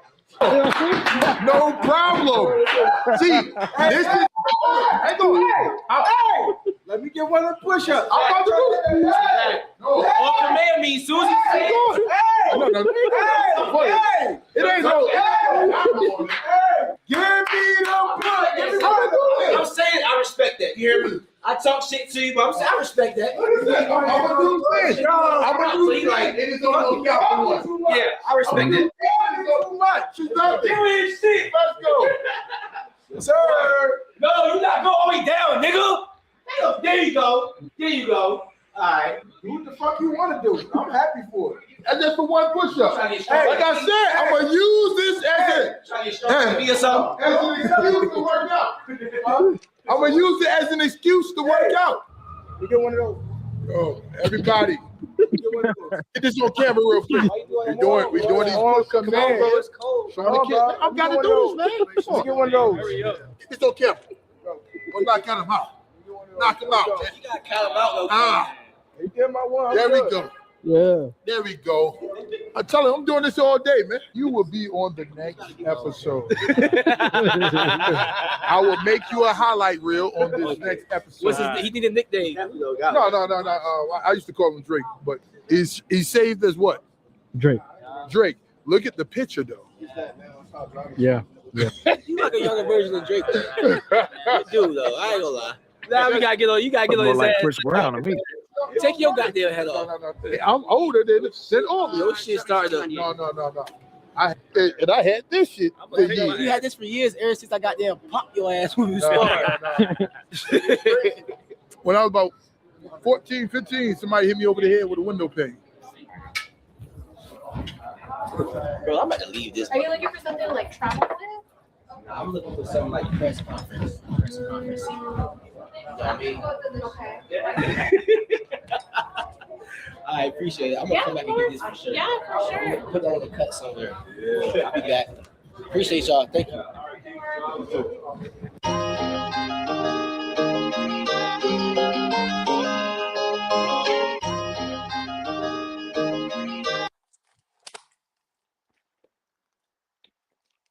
You can try to be on the low if you want to at 2, 3 in the morning. Them folk gonna know.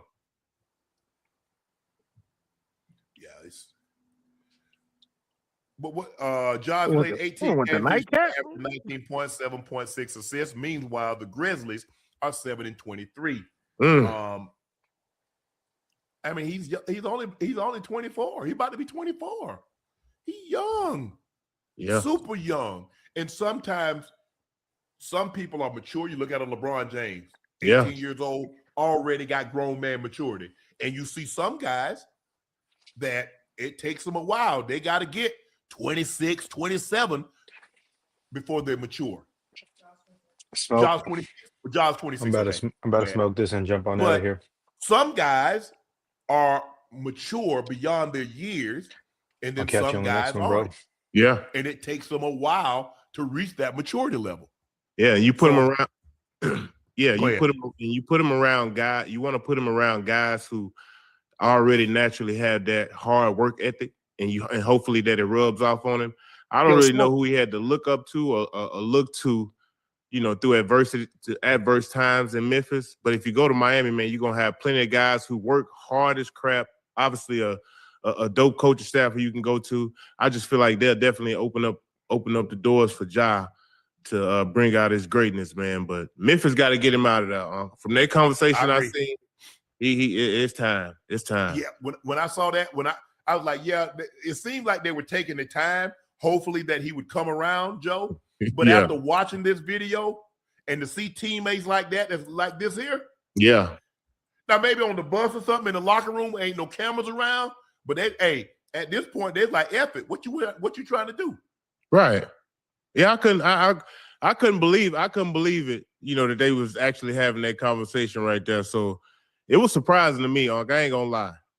But that's when I was like, oh man, yeah, this thing it's probably gonna get worse before it gets absolutely. And I don't know what was said. Now, for them to get to that point, now if you messing with somebody, girl or something like that, you owe somebody some money.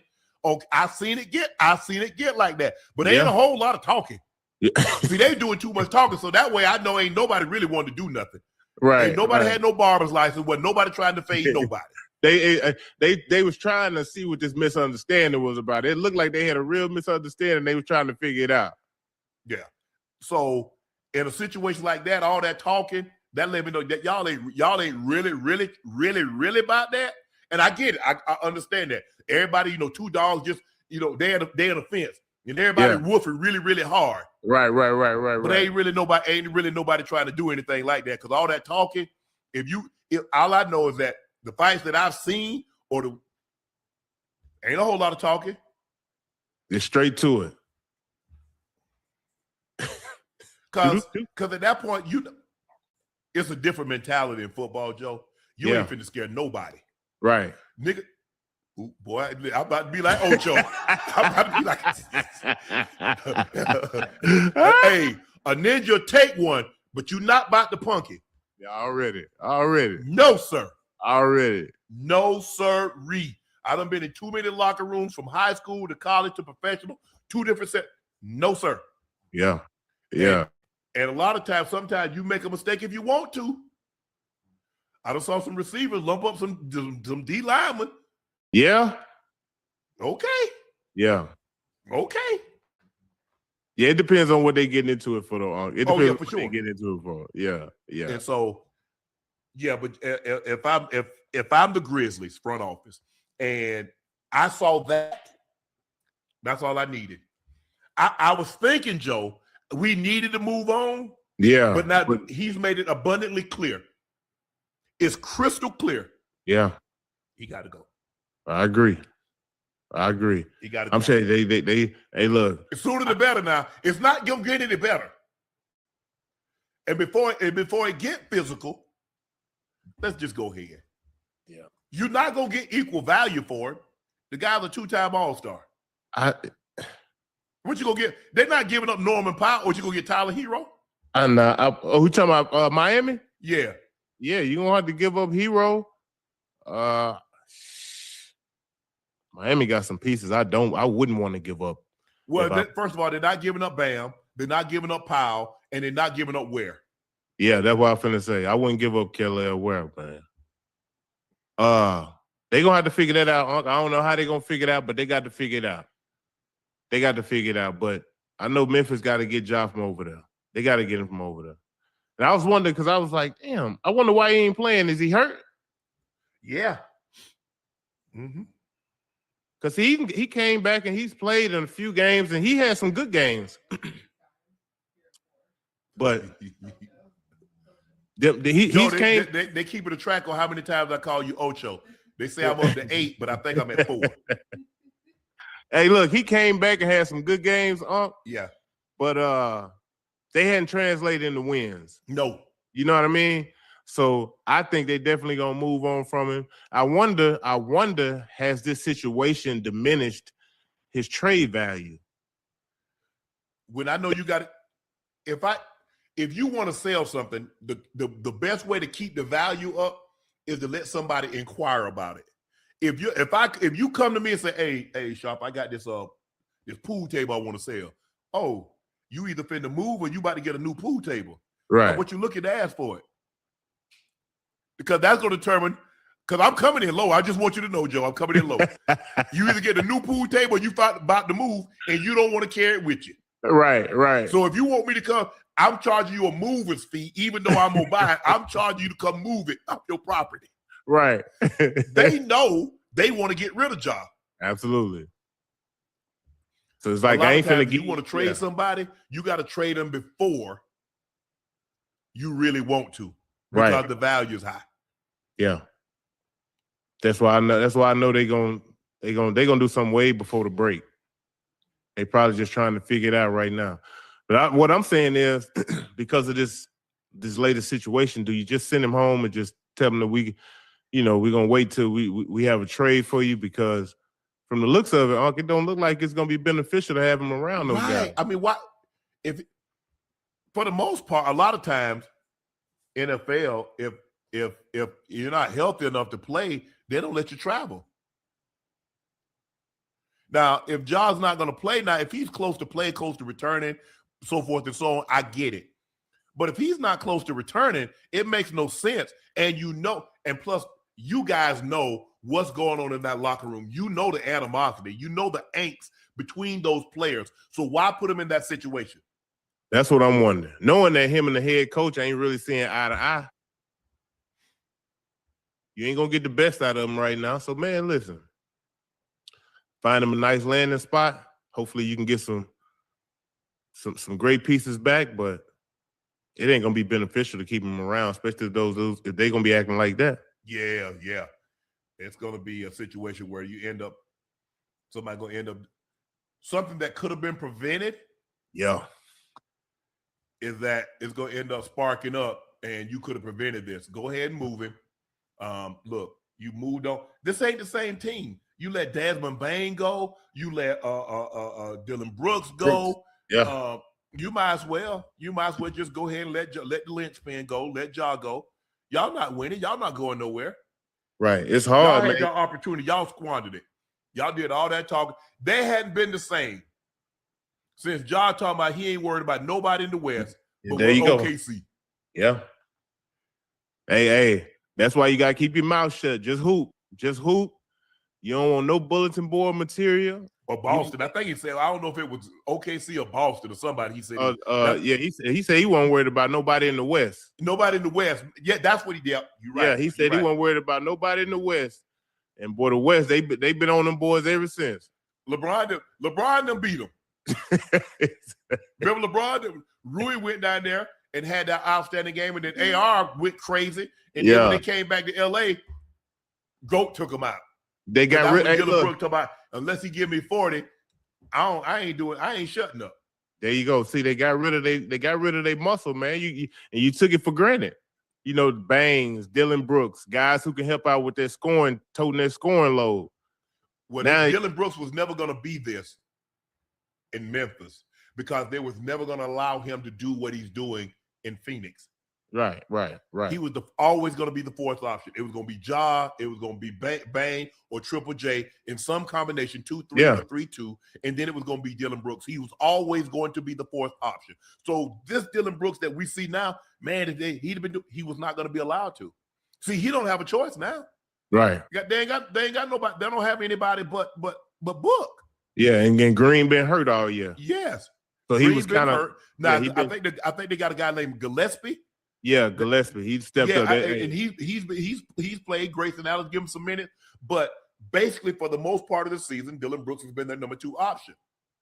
Yeah, and he's always felt he's going to be good to be able to, everybody's tense up or wince when I shoot the ball. Everybody's saying no. Now he has freedom, and he's playing unbelievable basketball, averaging like 20, 21 points a game. He's playing really well, but he wasn't going to be that in Memphis because they weren't going to allow it.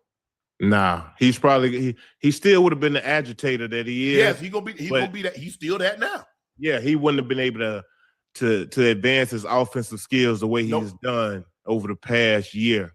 So ever since they got rid of those two dudes, Dylan Brooks and Baines, they hadn't been the same, huh?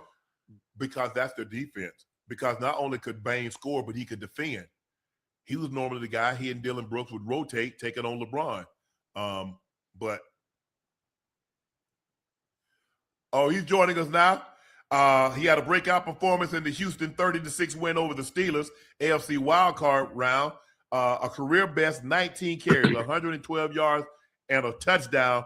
Here he is, the outstanding running back from the Houston Texans, Woody Marks. Woody, how you doing, bro? What's up, Woody? You muted. I'm doing good. What's up? Okay, we're good. It's ISO. How you doing, bro? You good? Yeah, I'm good. Just living. Talk to us about that performance. You guys, your best game of your career, and you had it on one of the biggest stages, the NFL, the wild card game. You're in Pittsburgh. They do a really good job against the run. Why were you guys able to have such success running the football that night? Everybody started Wednesday. I knew we was gonna have a big game. Just Wednesday practice when we first went out there. The guys was linking up and just moving people off the ball. And then it came on to Thursday. I was like, all right, it's carrying on. Then Friday it's carrying on. Then we was like, our running back coach, he was like, yeah, we're gonna have a good night running the ball. So it just came to life right there. It seemed like you guys wore them down. They had D'Amico on the sideline. He was talking about, that's what I'm talking about. Wear them out, wear them down. And you guys seem, because that last touchdown, you broke like 7-8 tackles. They were just like, what the hell with it? It's over. You broke their will. You broke their spirit. Yeah, for sure. We was wearing them down. You kind of heard it, them talking on the back end, saying like, man, we running straight at your face. That's what Nick Chubb told us we got to do. So we coming straight at your face. They play bully ball. We gonna play bully ball too. Hey, Woody, you from the ATL? Yeah, I'm from the A. Hey, what's up, bro?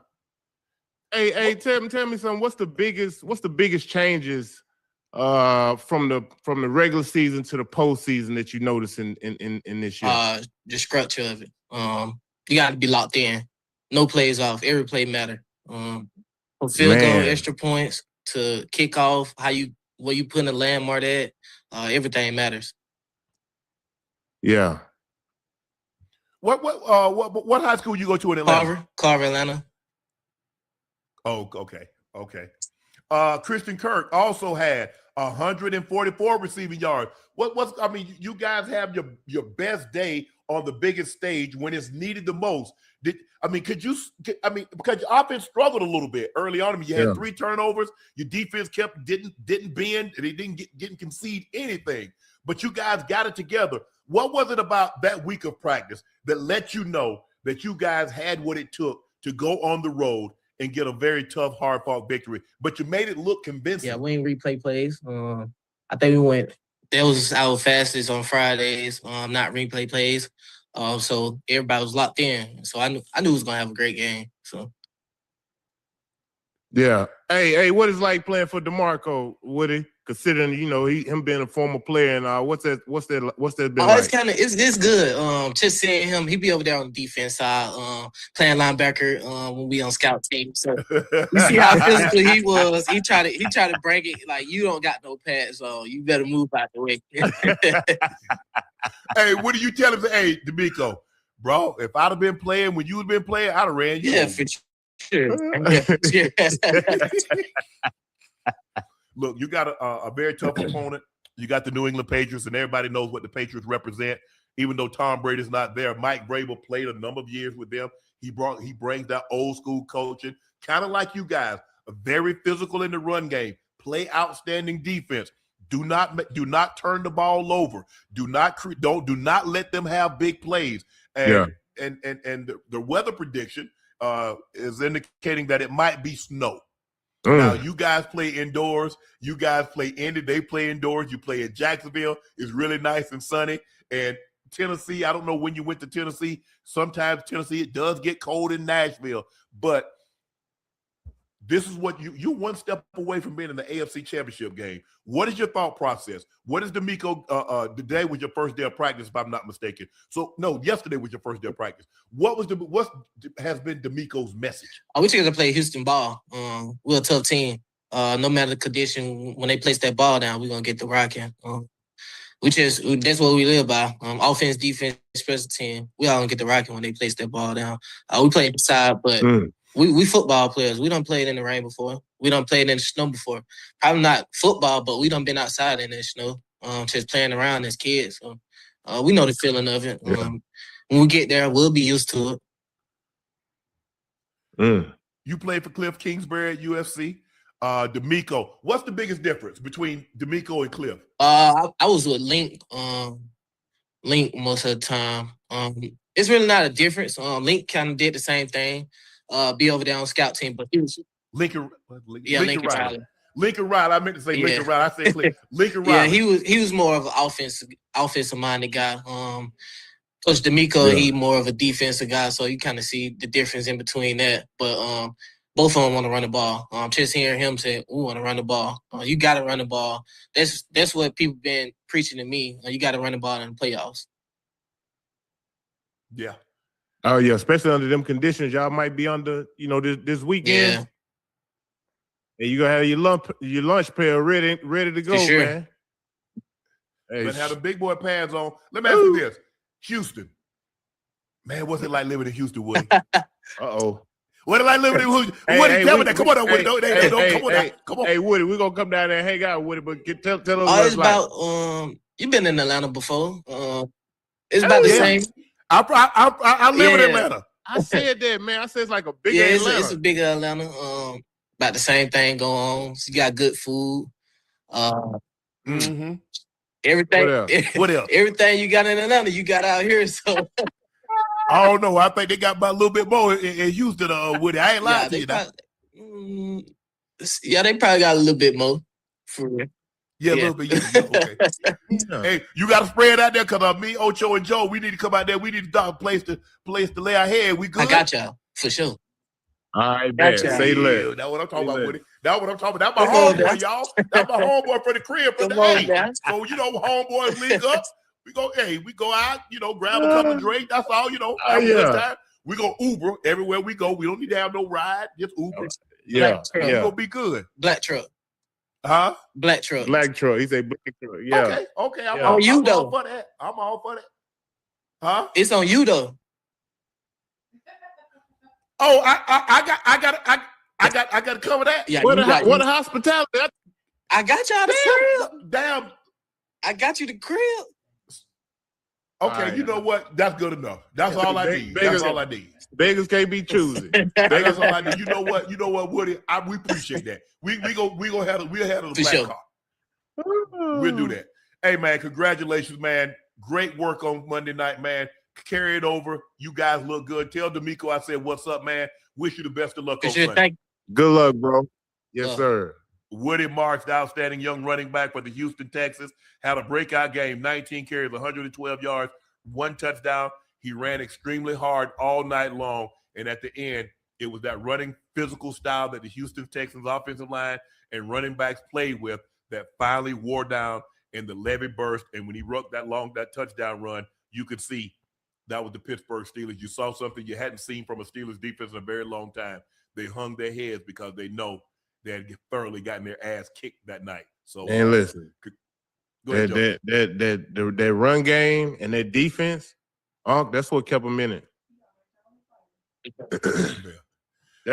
Y'all ran so hard. Hey, Woody, we gonna get y'all on this though, but you ran so hard, man. Mike Tomlin stepped down the next day. He said, man, I don't want no more of this. That man, you saw that young man come in there and the other dude did that. The defense beat us like that. Deuces. 22. But appreciate that, Woody, man. Enjoy this time, man. Hey, you got something special going. Keep it going, bro. For sure. Yes, sir. Appreciate you, All bro. right, All right, yes, sir. Jonathan Kuminga has reportedly demanded a trade ahead of the February 5th NBA trade deadline. According to Shams and Anthony Slater, Kuminga first became eligible to be traded on Thursday. After signing a contract extension during the offseason, he immediately asked to be dealt. Excuse me. The Kings and the Mavs have reportedly both shown interest in Kuminga, making them two of the most logical and likely landing spots for him. The Athletic also dropped the story that Kerr had Franz Wagner atop his wish list in the 2021 draft, but team governor Joe Lacob as a driving force behind the choice of Kuminga. Woo! Well, the clear winner emerged between Wagner and Kuminga in the league. Wagner is really good. Really, really good. Now I'm not saying Kuminga, but I don't understand this. I don't understand why they wanted to keep him. They wouldn't play him. They had him coming off the bench. He did healthy DMP, coach's decision. Joe, what's going on? I mean, you played this game a number of years. You know the inner working, and how the NBA is really different than the NFL, because NFL got a good player. That mofo player, I don't give a damn how much money he making. He playing. What's going on with Kuminga and Kerr? To the best of your explanation. When you have a guy who has pretty good value up, to me, it don't make sense for them to sign him and bring him back. But then when you think about it, they brought him back for bait. They know a lot of teams would love to have his service. And I just feel like I feel like they knew they was going to get to this point anyway. They knew they was going to trade him. They knew they was going to have to trade him. He doesn't fit their system. He doesn't fit what they're trying to do. He don't fit their culture. And I feel like now they're going to try to trade him, which is why they signed him and brought him back. And they knew they was going to get to this point. Now they're just trying to get something of value for him.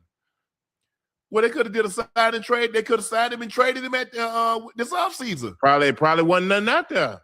The market probably ain't been that great for him.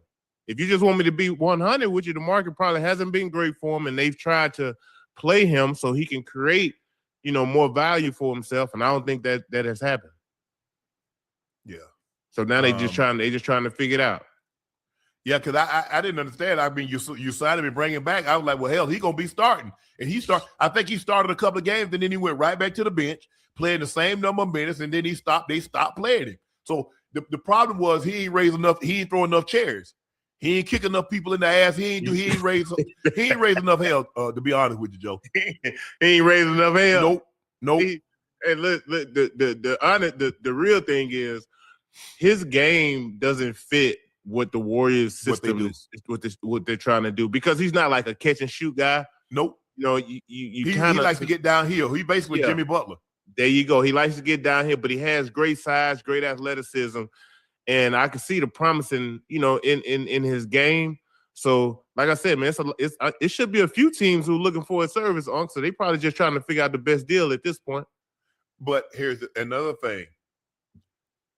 You knew his system, his style of play didn't fit the system. But see, this is why owners always intervening. Yeah. Steve Kerr done won all these championships. Now all of a sudden, Franz Wagner in that system? Oh, yeah. The way he can catch and shoot, he can put it on the floor, he can shoot the three. He can pass. He's big body, he can post up. He can pass. Yes. Yeah, I agree. But I don't think nobody knew Franz was going to be this good neither, huh? Yeah. No, and the question is, and see, it's easy to do that. Would he have been that with Steph Curry? Right. That's the thing. See, people are like, well, look at what he's doing now. Would he have been that with Steph? He was getting all the shots. So I guess they're saying, well, the ball's gonna move, but he needs the ball. He's not KD. KD can be efficient with 15 shots. He can get you 25 on 12 shots.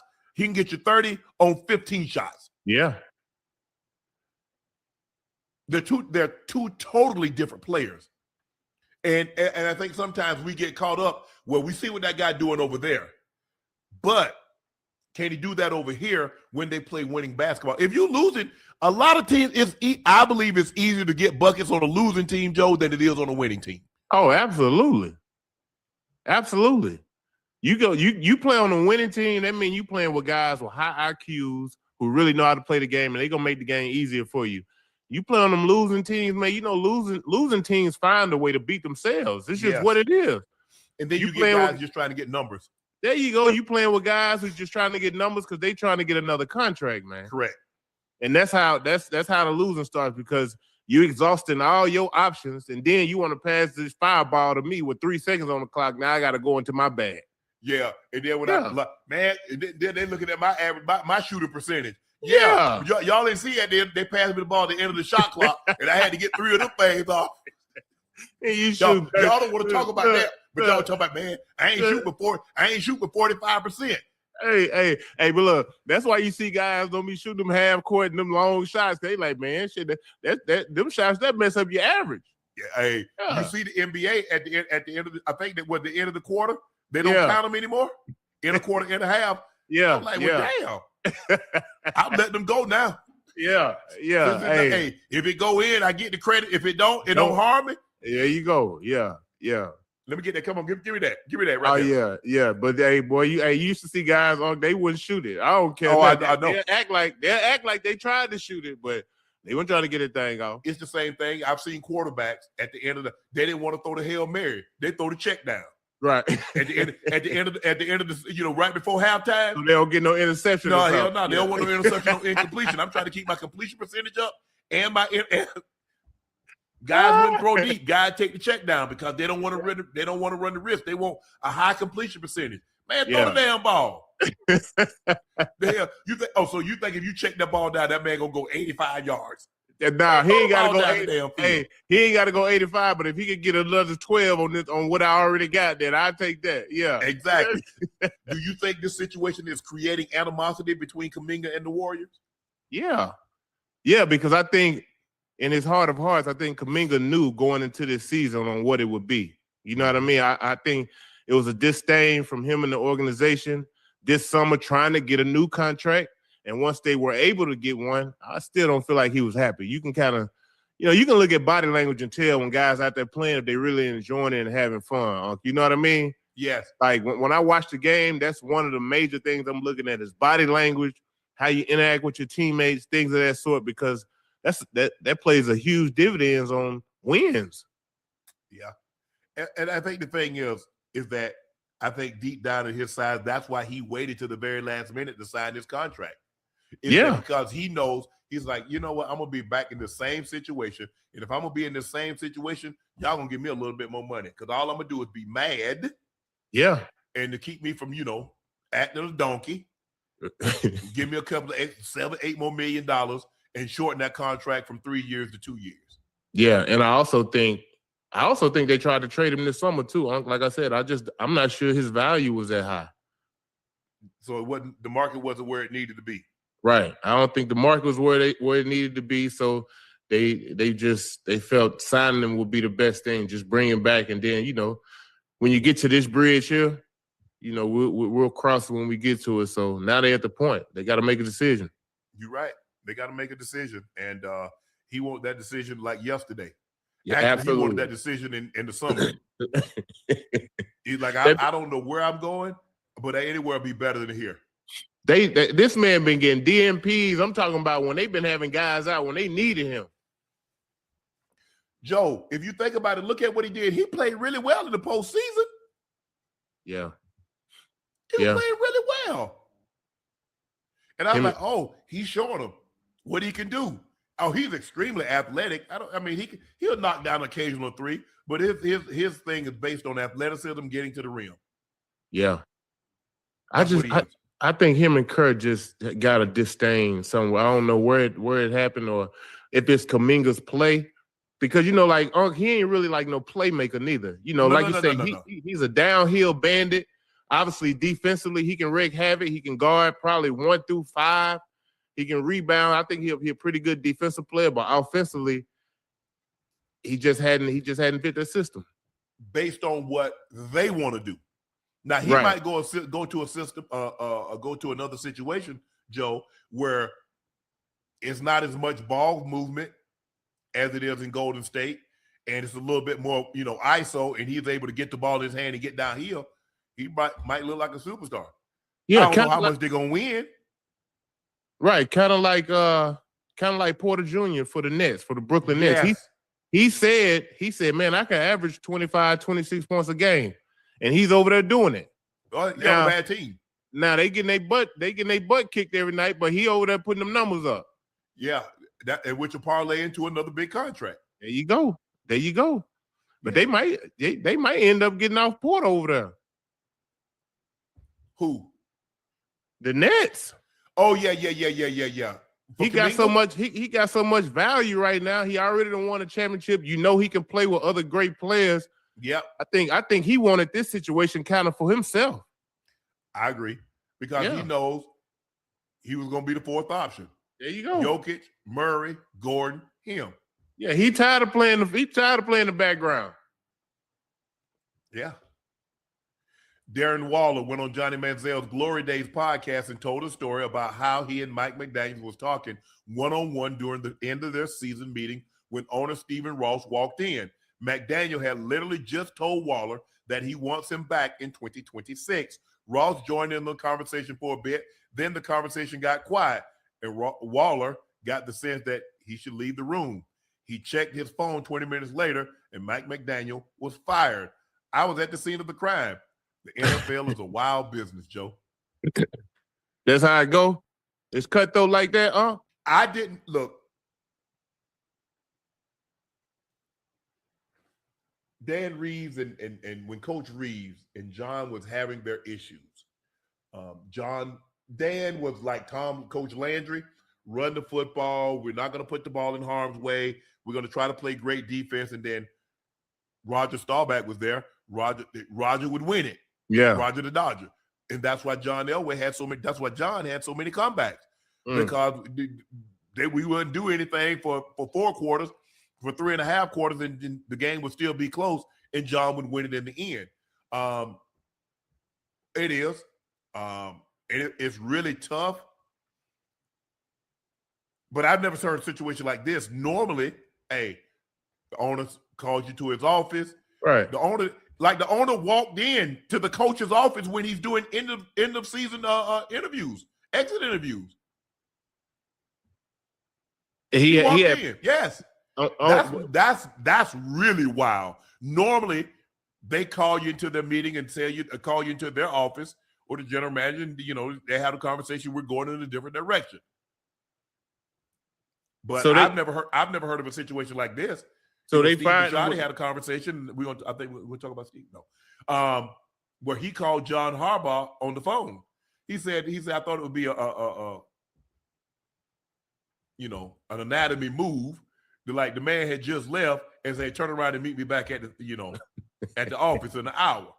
It was just like, hey, you're going to do what you're going to do. Just let And, it was tough. I mean, telling somebody is fired is not easy. Right. I mean, because he's had success. He's the winningest coach. And I know the organization is only 30 years of age, but he's the winningest coach in their young tenure. You got Lamar. Yeah. So it's a very appealing job. You got Lamar. You got a quarterback. You got a 2-time MVP quarterback. But hold on, is his contract up? Oh, is he ready? Is he finna sign? No. His contract's not up, but they got to do something. He got like a $75-76 million cap here. So they and Steve Bisciotti has made it abundantly clear he wants Lamar. If Lamar wants that, if not, he say, "Hey, we'll play it out and move on." Mm. But he wants him because Steve. Look, Steve is very matter of fact. He laid on the table. He said, "Look, I want to do this thing for another 10 years. I'm 65." I said, "I'm looking at it from 75." Now, if we had a couple of bad seasons when I'm at that age, I'm probably going to sell the team. If we had a couple of good seasons, I'm probably going to keep holding on. But anyway, he said, "I'm looking to move on." He said, "I'm not going to get this thing is not going to my family." He said, "It caused too much problems." Yeah. He said, "I've seen it turn families against each other, and that's not going to happen." I've made that abundantly clear. So who you think he's gonna bring in? Woo. What's a good candidate? LeBron mentioned the name Clint Kubiak. Clint Kubiak is the offensive coordinator for the Seattle Seahawks. I played with Clint's dad. I remember Clint he was a kid, running, shagging balls and being the ball boy on the field for us. When he couldn't have been no more than like 6 or 7. Yeah. Maybe 8. His dad was my quarterback, was the backup to John, and then he was my offensive coordinator. So I've been knowing them, and he's really good. You see the imagination that he has with Seattle's offense. You saw what JSN did in Jigba. They run the football, that West Coast system. You got to run it. Then they play action pass. And he has a quarterback. His quarterback in Baltimore is better than the quarterback that he has in Seattle. Yeah. So I can just imagine with his imagination and that quarterback and that running back to be able to run the football like they can run it and play action off of that. Yeah. What Derrick Henry got another year over there? Got 2 years. 2 years. Mm-hmm. And he finished second. He was second last year in rushing over 2 years ago with over 1,900 yards. He was second in the league in rushing this year with like almost 1,600 yards. He still got tread on the tire. He still got tread on the tire. Oh yeah. And so they got to get the number one thing they got to get. Whatever guard is available in free agency, the Baltimore got to sign it. They got to get that right guard up out of there. He killing Lamar. He killing Lamar and the running game. But they need some defense, Joe. Yeah, they do. They can put some points over. Boy, they can't stop nothing. Can't stop nobody. They can't stop nobody. They But can't close games out. It's definitely an enticing job, though. Yeah. You know, with having Lamar and Henry back there, I'm surprised.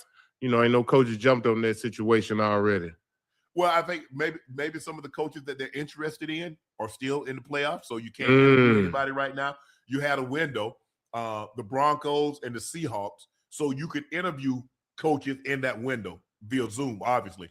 But if your team was in the playoffs, you can't talk until after your season's over. So now there'll be another break in between the NFC, AFC, between the championship games and the Super Bowl. So there's a dead week in there in which you can interview via Zoom for a job.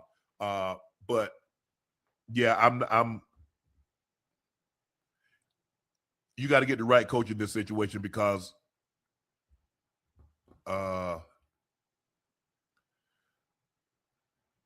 you got too much at stake. You got too much riding on it. You got Lamar right smack dab in his prime window. You got Derrick Henry that has a couple more years left. You got to get this thing right. Yeah. Get this thing right. Because you look, Drake May. Yeah. You got Josh Allen. You got C.J. Stroud. You got Bo Nix. You got Trevor Lawrence. So it's not getting any easier. No, sir. It's not. But they got some talent, boy. They got some talent over there. They got some offensive talent. I don't know how much defensive talent they got. Yeah, they ain't got no D. They need some help defensively, but yeah, I like Zay Flowers. I like Derek. I like Henry. Obviously, I like Lamar. I'm surprised that what they did with Andrews, because basically they're saying bye to likely. Oh, are they? Yeah. Man. Yeah. You're not going. You gave Andrews what 3 years, $40 million? Isn't that what he signed for? Yeah, you're not bringing him back because somebody's gonna pay him big money. Yeah. I thought they would let Andrews go and then keep likely. But 3 years, 40, yeah. So I was surprised by that move, but they need defense. They need pass rushers. They need them bad too. Really bad. Yeah, they gave what they was in defensive near the bottom. Defensive rating. They was near the bottom this year. Mm-hmm. The 2 cornerbacks gave up the most yardage. Them boys were getting smoked out there, boy. But when you can't rush the pass, I mean, what are your options? You can't hold up all day, and they couldn't rush the quarterback. They couldn't get the quarterback off his mark. So the quarterback's just back there patting the ball. So it's tough.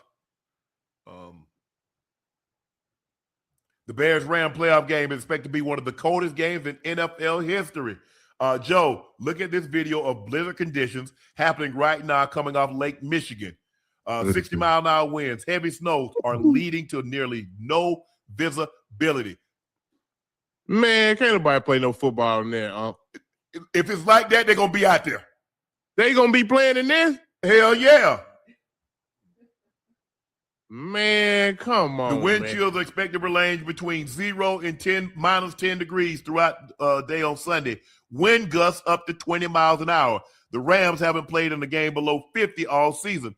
According to NFL stats, Matthew Stafford in bad weather games with the Rams, cold, rain, or snow, 1-8, 54.6 completion percentage, 14 touchdowns, 11 interceptions.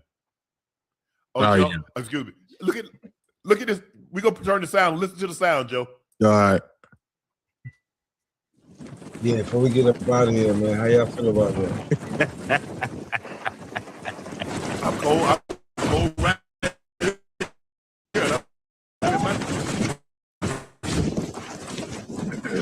Hey, ain't no way they finna that. Hey, hold on. You think the stands gonna be filled up too? Absolutely. Packed. Oh no. Because fans get a kick. I was at that game. When you played the Ice Bowl, when it was 27-30, you go back and look at Cincinnati, San Diego. I think that was 1981. Wind chill was like 59. Go back and look at the Chargers against Cincinnati. I think the wind chill was like 40, 50 degrees below zero. What was the wind chill? Hey, if they playing in anything close to this, what I'm looking at, I got the Bears. I'm taking the Bears this weekend.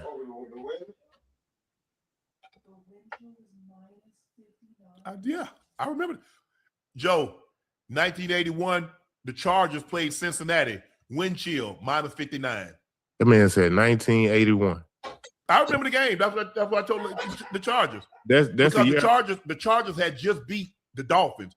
Kellen Winslow had a historic game, unbelievable. End up blocking a field goal. They won. They had to carry him off the field. And for his Herculean effort, go to Cincinnati.